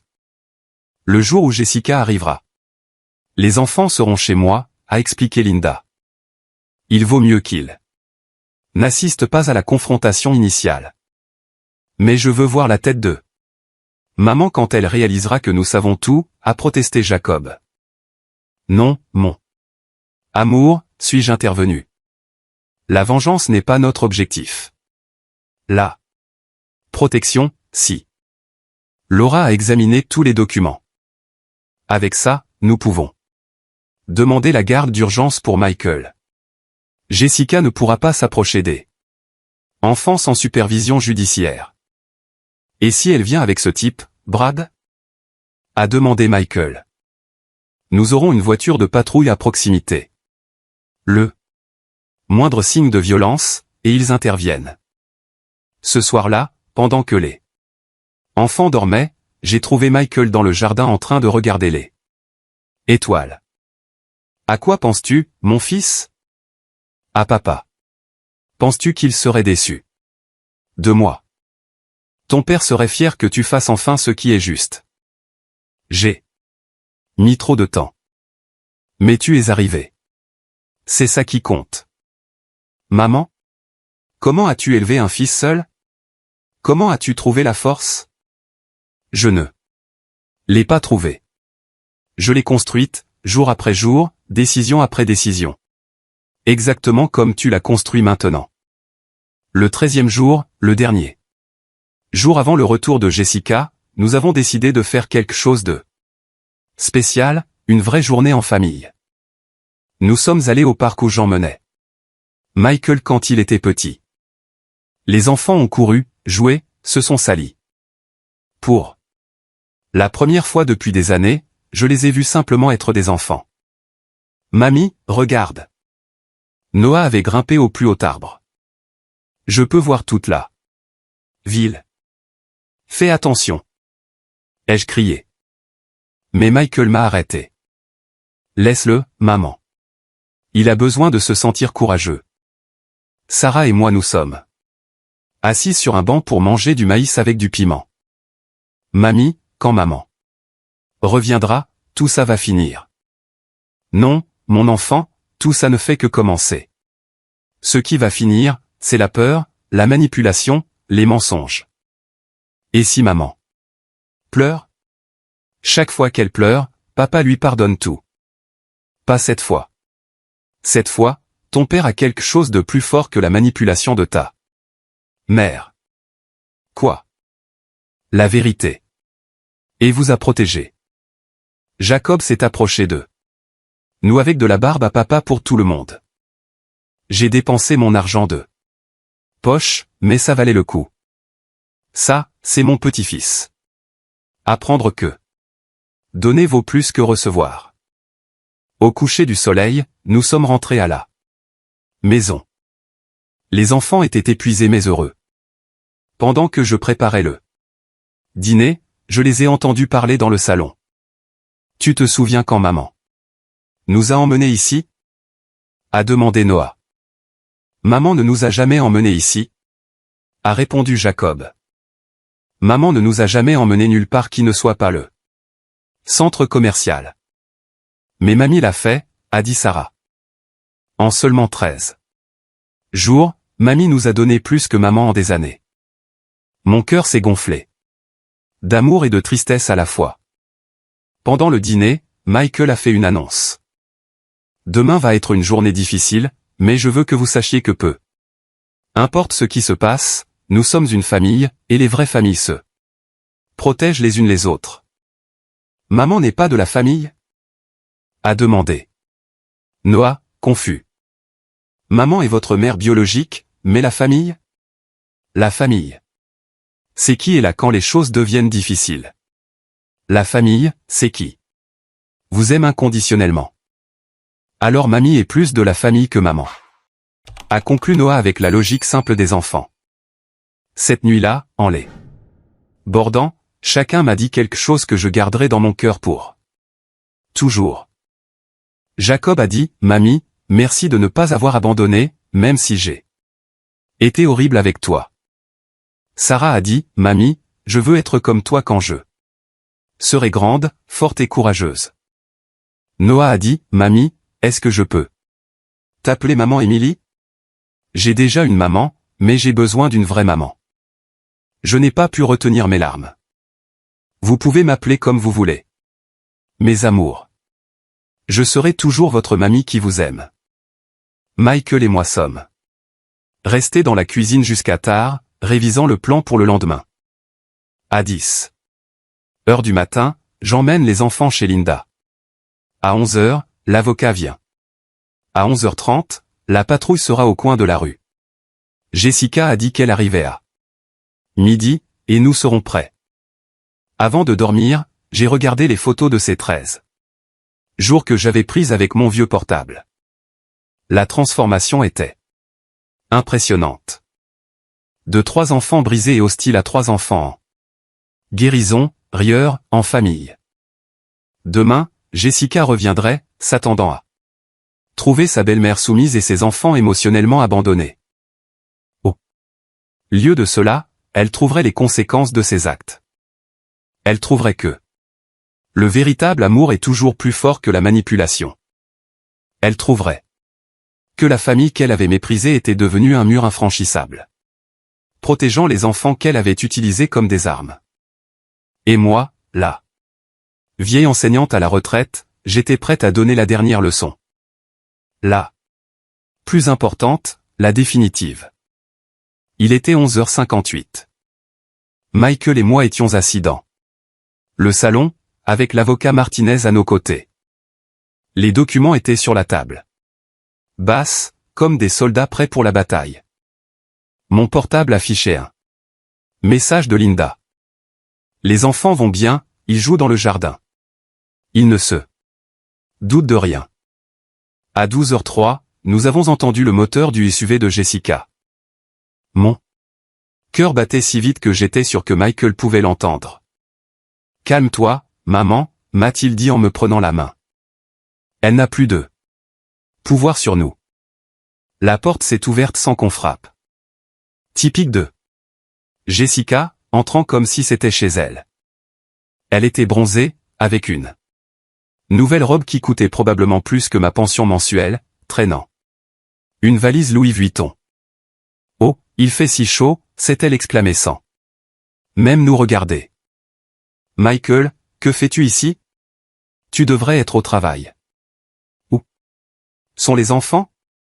J'espère que tu ne les as pas gâtés, Émilie. J'ai assez de travail comme ça. Elle s'est tue en voyant l'avocat. Qui est-ce? Jessica, Michael s'est levé. Sa voix était ferme, rien à voir avec l'homme épuisé qui était arrivé 13 jours plus tôt. Nous devons parler. Parler de quoi? Je suis fatigué du voyage. Les enfants et moi rentrons à la maison. Les enfants ne sont pas là, ai-je dit calmement. Et ils ne vont nulle part. Avec toi. Son visage a changé. Le masque de douceur s'est un peu fissuré. Excuse-moi. Michael, qu'est-ce que ça veut dire? L'avocat Martinez s'est raclé la gorge. Madame Jessica, je suis maître Martinez. Je représente monsieur Michael. Dans la procédure de divorce et de garde d'urgence qu'il a engagée. Divorce. Elle a laissé échapper un rire nerveux. Michael, chérie, qu'est-ce que ta mère t'a fait maintenant? Tu sais qu'elle est vieille et qu'elle invente des choses. Non, Jessica. Michael a sorti son portable et a appuyé sur play. Sur un audio. C'était sa propre voix. Les gosses me gênent. Dès que je pourrai, je m'en débarrasserai. Michael est un tel idiot, il ne remarque même rien. Le visage de Jessica a perdu toute couleur. Ça, c'est monté. C'est Illégal d'enregistrer quelqu'un sans son consentement. C'est aussi illégal. Est intervenu l'avocat, de prendre des cartes de crédit au nom de votre mari sans sa connaissance. 30 000 $ de dette, madame. Je ne sais pas. De quoi vous parlez? Michael a posé les relevés sur la table. 3 cartes. Jessica, tout est documenté. Nous avons aussi, ai-je continué, des preuves de la maison à Miami. Celle que vous avez achetée avec Brad en utilisant l'argent que vous avez volé du compte d'épargne. Je n'ai rien volé. C'est de l'argent commun que vous avez vidé sans le consentement de votre mari pour acheter une propriété au nom de votre amant, a clarifié l'avocat. C'est une fraude maritale. Jessica m'a regardé avec une haine pure. Toi. Tout ça. C'est de ta faute, vieille fouineuse. Tu as toujours voulu me séparer d'eux.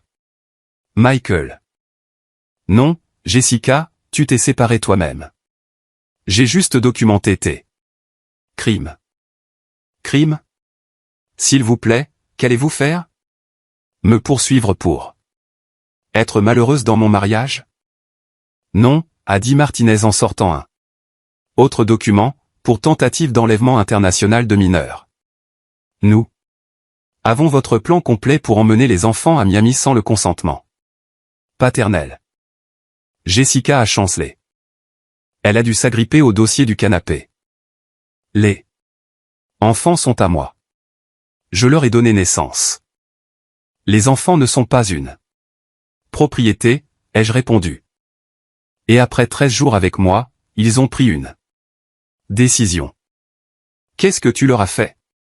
Tu leur as lavé le cerveau? C'est de l'aliénation parentale. Michael a ri amèrement. Aliénation parentale? Sérieusement? La femme qui a dit à nos enfants que leur grand-mère était une vieille femme sale et pauvre parle d'aliénation. Je veux voir mes enfants maintenant. Non. La voix de Michael était d'acier pur. D'abord, nous allons établir les règles. Martinez a ouvert sa mallette. Madame, vous avez 2 options. Premièrement, accepter le divorce, renoncer à la garde. Rendre l'argent volé et partir sans faire de scène. En échange, nous ne déposons pas de charge pénale. Et la seconde, nous nous battons au tribunal. Avec les preuves que nous avons, vous ne perdrez pas seulement les enfants, mais vous ferez face à des accusations de fraude, de tentative d'enlèvement d'enfants et de violence psychologique. 3 à 5 ans de prison. Jessica s'est laissée tomber sur le canapé. Pour la première fois depuis que je la connaissais, je l'ai vue sans masque. Et ce que j'ai vu était une femme pathétique et vile qui avait construit sa vie sur des mensonges. Vous ne pouvez pas me faire ça. J'ai des droits. Les enfants ont aussi des droits, ai-je dit. Le droit de ne pas être manipulé, utilisé émotionnellement, abandonné. Je ne les ai jamais abandonnés. Oh, non. Combien de voyages as-tu fait cette année, Jessica? 18, nous l'avons documenté. 18 fois où tu as laissé tes enfants pour partir avec Brad. C'est un mensonge. J'ai sorti mon portable et j'ai montré les photos Facebook.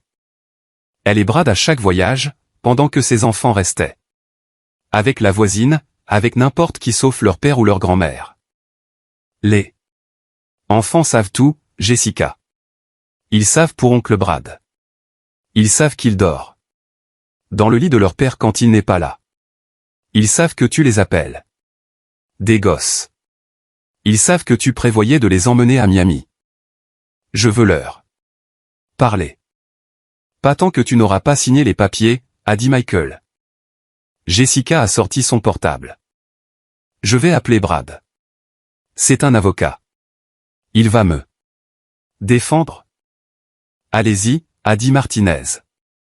Mais je vous informe que Brad a déjà été notifié qu'il est impliqué dans une affaire de fraude. Je doute qu'il veuille s'enfoncer davantage. Elle a composé 1 fois, 2 fois, 3 fois. Brad n'a pas répondu. Il m'a abandonné, a-t-elle murmuré. Le misérable. M'a abandonné. Comme tu as abandonné ta famille, ai-je dit. Elle s'est levée brusquement. Ça ne va pas en rester là. Je vais récupérer mes enfants. Je vais. Maman? Nous nous sommes tous retournés. Dans l'embrasure de la porte se tenait Sarah. Elle s'était échappée de la maison de Linda. Mon amour. Jessica a couru vers elle, mais Sarah a reculé. Ne me touche pas. Sarah, mon enfant, qu'est-ce qu'ils t'ont fait? Qu'est-ce que cette vieille femme t'a dit? Mamie ne m'a rien dit. Tu as tout dit dans tes messages avec oncle Brad. Dans tes mensonges, à chaque fois que tu nous as laissés. Je travaillais pour vous donner une vie meilleure. Non, tu voyageais avec ton amant pendant que nous nous croyions orphelins avec des parents vivants. Jacob et Noah sont apparus derrière leur sœur. Linda est arrivée en courant derrière. Je suis désolé, Emily. Ils se sont échappés quand j'ai été distraite. C'est bon, ai-je dit. Peut-être qu'ils avaient besoin de faire ça. Jessica a essayé de s'approcher de Jacob. Fils, mon amour, ta petite sœur est confuse. Non, maman. C'est toi qui es confuse. Si tu penses que nous allons revenir avec toi. Je suis votre mère. Une mère n'appelle pas son fils. Une erreur, a dit Noah de sa petite voix. Je t'ai entendu. Tu as dit à oncle Brad que j'étais une erreur. Jessica a pâli. Non, je n'ai pas vous inventé.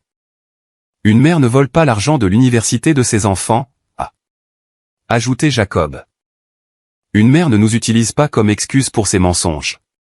A continué Sarah. Une mère nous protège, ont dit les trois à l'unisson. Comme mamie. Le silence qui a suivi était assourdissant. Je pouvais entendre le tic-tac de l'horloge murale, le bourdonnement du réfrigérateur, même la respiration haletante de Jessica. Tu vas payer pour ça, Emily. Je te jure que tu ne sais pas à qui tu as affaire. Je sais parfaitement à qui j'ai affaire. À une narcissique qui a confondu la gentillesse avec la faiblesse. Mais c'est fini, Jessica. Signe les papiers et pars. Et si je ne veux pas? Michael s'est levé. Alors on se voit au tribunal. Et crois-moi, avec ce qu'on a, tu ne perdras pas seulement les enfants, tu perdras tout. Jessica a regardé ses enfants une dernière fois. Un instant, il a semblé qu'elle allait pleurer. Mais les narcissiques ne pleurent pas pour les autres, seulement pour eux-mêmes. Elle a attrapé les papiers, les a signés avec fureur et les a jetés sur la table. J'espère que vous êtes heureux. Vous venez de retirer une mère à ses enfants. Non, a répondu Noah avec une maturité impropre à ses 7 ans. Nous venons de gagner une famille. Jessica est partie en claquant la porte. Le moteur de son SUV a rugi et s'est éloigné, emportant 10 ans de toxicité avec lui. Les enfants ont couru pour serrer leur père dans leurs bras. Les 4 ont pleuré, enlacés, pendant que je préparais une camomille pour tout le monde. Est-elle partie pour toujours? A demandé Sarah. Je ne sais pas, a répondu Michael honnêtement. Mais si elle revient, ce sera à nos conditions. Et si elle ne revient pas? La voix de Noah tremblait. Je me suis assise avec eux par terre, chose que je n'avais pas faite depuis des années. Si elle ne revient pas, nous continuerons d'avancer. Parce que l'amour ne se mendie pas. Mes enfants. L'amour se donne librement ou ce n'est pas de l'amour. Jacob m'a regardé. Mamie, ça va? Je vais mieux que bien, mon enfant. Pour la première fois en 10 ans, cette famille est libre. Ce soir-là, pendant que nous mangions les tamales que nous avions préparés des jours auparavant, Michael a levé son verre d'eau d'hibiscus. À mamie. À la femme qui nous a tous sauvés. À mamie. Ont crié les enfants. Mais j'ai levé mon verre pour autre chose. À la vérité. Car à la fin, la vérité gagne toujours. Et tandis que je regardais ma famille, ma vraie famille, réunie autour de ma humble table, je savais que toute la douleur en avait valu la peine.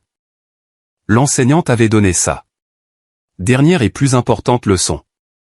Il n'est jamais trop tard pour défendre ceux que l'on aime. 3 semaines s'étaient écoulées depuis que Jessica était partie. En claquant la porte. 3 semaines de paix qui ont été brisées un jeudi après-midi quand elle est apparue sans prévenir, mais cette fois, elle n'est pas venue seule. J'étais dans le jardin avec les enfants, leur apprenant à planter des tomates, quand nous avons entendu des voix à l'entrée. J'exige de voir mes enfants. J'ai une ordonnance du tribunal. Michael était parti au travail. Nous étions seuls. Mais je n'étais plus la même femme sans défense qu'avant. Les enfants, rentraient dans la maison, maintenant. Mais mamie. A commencé Jacob. Maintenant. Ils ont obéi. Par la fenêtre, 3 petits visages effrayés observaient. À l'entrée se trouvait Jessica, un homme que j'ai supposé être Brad, et une femme avec un dossier. Madame Miller, c'est présenter la femme. Je suis des services sociaux. Nous avons reçu un rapport de maltraitance et de négligence d'enfants à votre encontre. Bien sûr, la contre-attaque de Jessica. Parfait, ai-je répondu calmement. Entrez. Vérifiez tout ce que vous voulez. Jessica a souri avec malice. J'ai aussi signalé que mon mari est un alcoolique et violent, et que vous le couvrez. Brad a ajouté, nous avons des témoins qui confirmeront tout. Des témoins. Ai-je ri. Payez combien? L'assistante sociale, une jeune femme nommée Patricia, semblait mal à l'aise. Madame, j'ai besoin de parler aux enfants. Seul. Bien sûr. Mais d'abord, puis-je vous montrer quelque chose? J'ai sorti mon portable et j'ai joué une vidéo. C'était du 3e jour, quand les enfants avaient détruit mon salon. On voyait clairement comment j'étais resté calme pendant qu'ils agissaient violemment. Voilà ce que Jessica appelle de la maltraitance. Ne pas répondre à la violence par la violence. Patricia. Regardez attentivement. Les enfants ont fait ça? Demandez-leur. Demandez-leur aussi pourquoi ils l'ont fait. Ça ne prouve rien. A crié Jessica. Cette vieille femme les a menacés. À ce moment-là, Michael est arrivé. Il avait quitté le travail plus tôt. Derrière lui venait l'avocat Martinez et, à ma surprise, Laura des services de protection de l'enfance. Patricia a salué Laura sa collègue. Qu'est-ce que tu fais ici? Nous avons reçu un rapport. Oui, nous en avons été informés. C'est pour ça que je suis venu. Cette famille est sous ma supervision depuis 3 semaines. J'ai un dossier complet. Laura a sorti un dossier épais. Évaluation psychologique des enfants, rapport de thérapie. Preuve d'abandon émotionnel par la mère. Tentative d'enlèvement international d'enfants. C'est faux. Jessica perdait le contrôle. Nous avons aussi ça. Michael a sorti son portable. Des enregistrements de Jessica admettant que les rapports sont faux. Il a appuyé sur play. C'était une conversation entre Jessica et Brad de ce matin-là. Enregistrée parce que Brad, essayant de se sauver, avait commencé à tout enregistrer.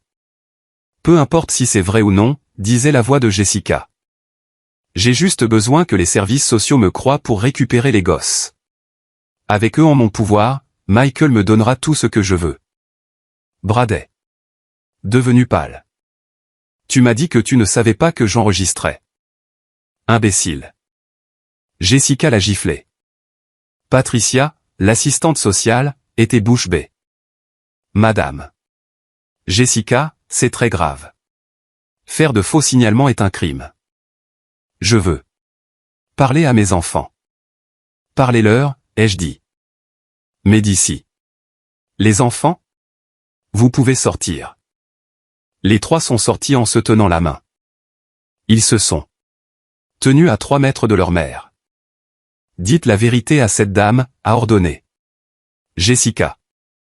Dites-lui comment votre grand-mère vous maltraite. Mamie nous a appris à cuisiner, a dit Noah. Mamie nous écoute, a ajouté Sarah. Mamie nous aime, a conclu Jacob. Toi, tu nous utilises seulement. Elle leur a lavé le cerveau. C'est de l'aliénation parentale. Laura est intervenue.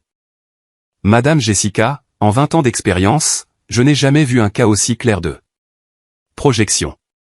Vous accusez les autres exactement de ce que vous faites. J'ai autre chose à montrer, ai-je dit.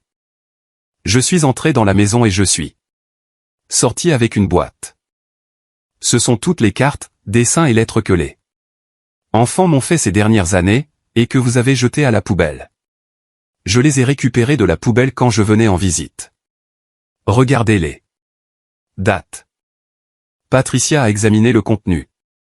Il y avait des dizaines d'expressions d'amour enfantin jetées. Pour ma mamie que je ne peux pas voir, lisez une lettre de Sarah d'il y a 2 ans. Tu me manques, mais maman dit que tu es occupé. Il y a aussi ça. Michael a sorti une enveloppe. Les résultats du détective privé que j'ai engagé. Jessica a mené une double vie. Non seulement avec Brad, elle a des profils sur 3 applications de rencontres, tous actifs. Brad a explosé. Quoi? Tu m'as dit que j'étais le seul. Tais-toi. Idiot. Jessica était acculée. Patricia a fermé son dossier. J'en ai assez vu. Non seulement il n'y a aucune preuve de maltraitance de la part de Madame Miller ou de Monsieur Michael, mais il y a des preuves claires de manipulation et de faux signalement de la part de Madame Jessica. De plus, a ajouté Laura, je vais recommander que les visites de la mère soient supervisées et que les enfants continuent leur thérapie. Vous ne pouvez pas faire ça. Si, nous le pouvons, a dit Martinez. Et il y a plus. Madame Jessica, vous êtes poursuivie pour fraude. Les banques ont déjà été informées des cartes de crédit frauduleuses. Jessica m'a regardé avec une haine qui pourrait faire fondre l'acier. Toi. Tout ça, c'est de ta faute. Non, Jessica. J'ai juste mis en lumière ce que tu faisais dans l'ombre. C'est alors que Brad a parlé. Je m'en vais. Jessica, tu perds. Je ne vais pas couler avec toi. Tu ne peux pas me laisser. Tu avais promis que nous serions ensemble. Tu avais promis que tu étais riche, que la maison de Miami était à toi. Tout était un mensonge.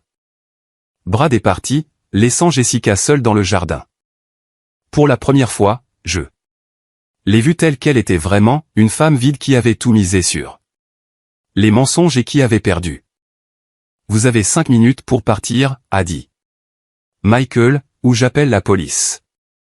Jessica s'est approchée des enfants une dernière fois. Un jour, vous comprendrez ce que vous m'avez fait et vous le regretterez. Non, a répondu Jacob avec une maturité surprenante. Un jour, peut-être, tu comprendras ce que tu nous as fait, et j'espère que tu le regretteras. Jessica est partie. Cette fois, elle n'a pas claqué la porte. Elle est partie, vaincue, vide, seule.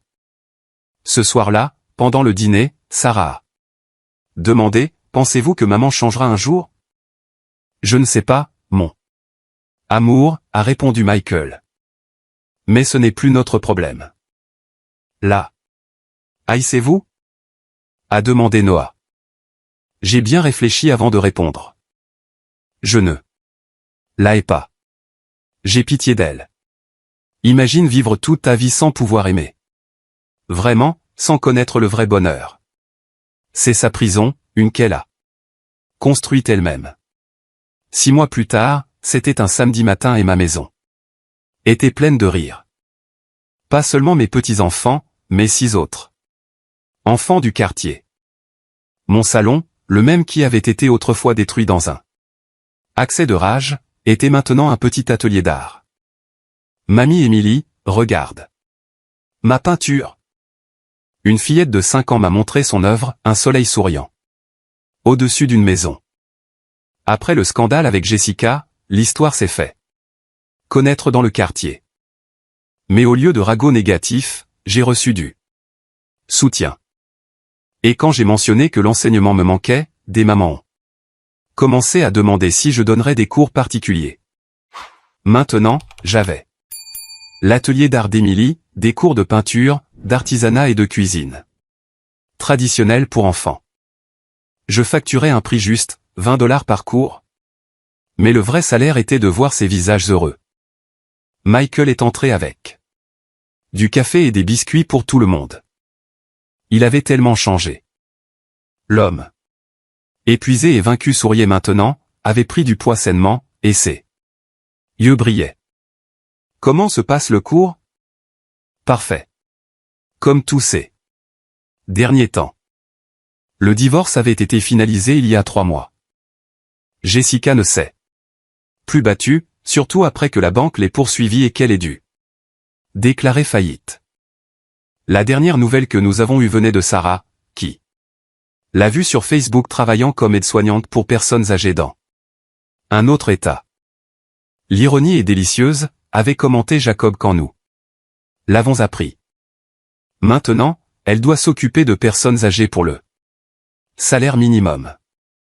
Ne vous moquez pas, je les ai réprimandés. Le travail honnête dignifie. Peut-être que cela l'aidera à se trouver. Les enfants s'étaient épanouis. Jacob était au tableau d'honneur, Sarah avait rejoint l'équipe de volley-ball, et Noah avait découvert un talent naturel pour la musique.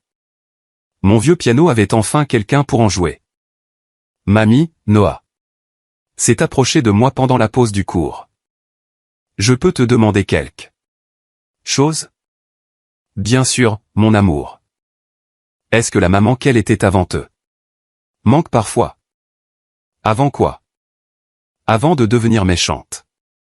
Je me suis assise avec lui dans le jardin, le même où tout avait explosé des mois plus tôt.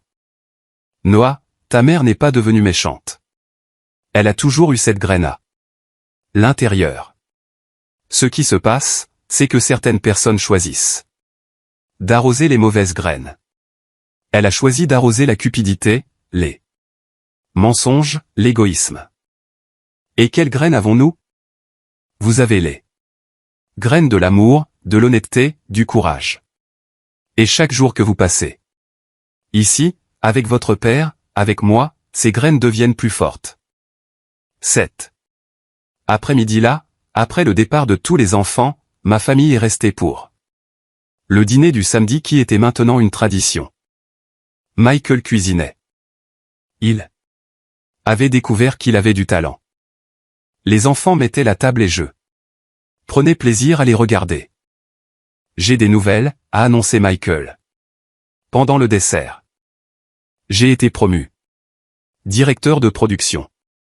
Avec l'augmentation, je peux payer toutes les dettes que Jessica a laissées en un an. Papa, c'est incroyable, a crié Sarah. Et il y a plus. Je pensais. Maman, et si on agrandissait ta petite école? On pourrait construire un véritable atelier dans le jardin. Michael, ce n'est pas nécessaire. Si. Ça l'est. Tu m'as sauvé la vie, maman. La mienne et celle de mes enfants. C'est le moins que je puisse faire. Jacob s'est levé. J'ai quelque chose à dire. Aussi. J'ai écrit une lettre pour le concours d'écriture de l'école. C'est sûr. Mamie. Il s'est raclé la gorge et a lu « Mon héros ne porte pas de cape ni ne vole. Mon héros a 67 ans, des mains ridées d'avoir tant travaillé, et le plus grand cœur du monde. Mon héros, c'est ma grand-mère, qui m'a appris que le véritable amour ne s'achète pas avec des cadeaux chers ou des voyages de luxe. Il se construit avec de la patience, avec des limites, avec de la présence. Ma grand-mère m'a sauvé de devenir un monstre. Elle m'a appris que la famille n'est pas seulement le sang, c'est un choix. Et je choisis ma grand-mère, aujourd'hui. Et toujours. Je n'ai pas pu retenir mes larmes. Michael non plus. Même Sarah, qui faisait semblant d'être forte, a pleuré.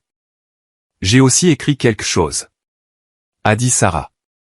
Mais c'est un poème. Il était une fois une fille perdue, dans un monde de mensonges humides. Une grand-mère est arrivée avec un amour vrai, et lui a montré un chemin sincère.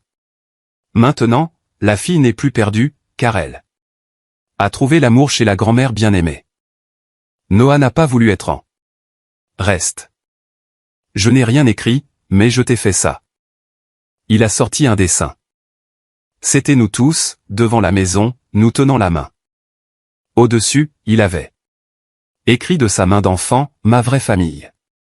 Cette nuit-là, après que tout le monde soit allé se coucher, Michael et les enfants restaient le week-end. Je suis sorti dans le jardin. La pleine lune illuminait mes plants de tomates, qui commençaient déjà à donner des fruits.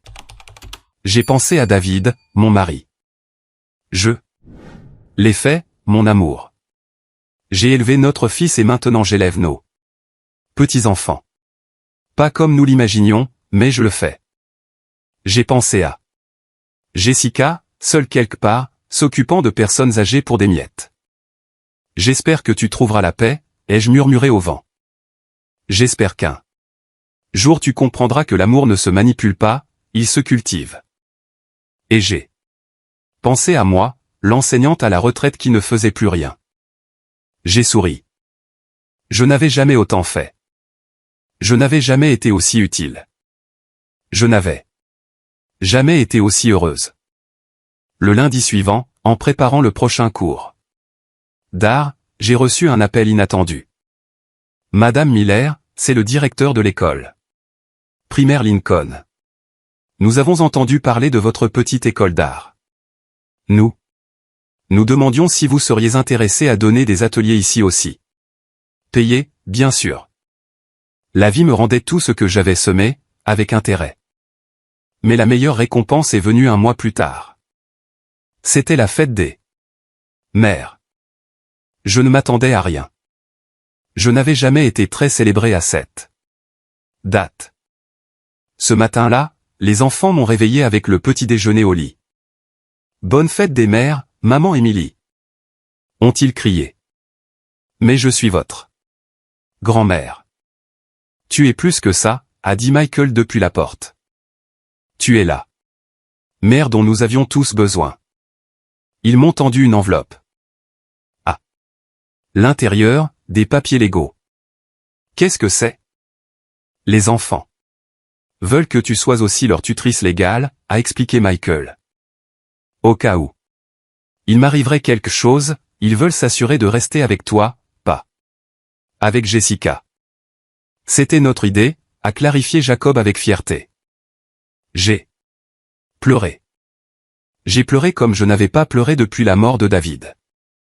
Mais c'était des larmes de pure joie. Pendant que nous prenions le petit déjeuner, tous ensemble sur mon lit, qui a failli se casser sous le poids, Noah a demandé. Mamie, es-tu heureuse? J'ai regardé autour de moi. Mon fils retrouvé, mes petits-enfants en guérison, ma maison pleine de vie et de sens. Je suis plus qu'heureuse, mon amour. Je suis complète. Et c'était vrai, car à la fin, ce n'est pas Jessica qui a perdu. C'est nous qui avons gagné. Nous avons gagné la liberté. Nous avons gagné la paix. Nous avons gagné le véritable amour. L'enseignante avait donné sa dernière leçon, mais l'apprentissage continuerait. Pour toujours. Car c'est ça, la famille, une salle de classe où l'on n'arrête jamais d'apprendre à aimer.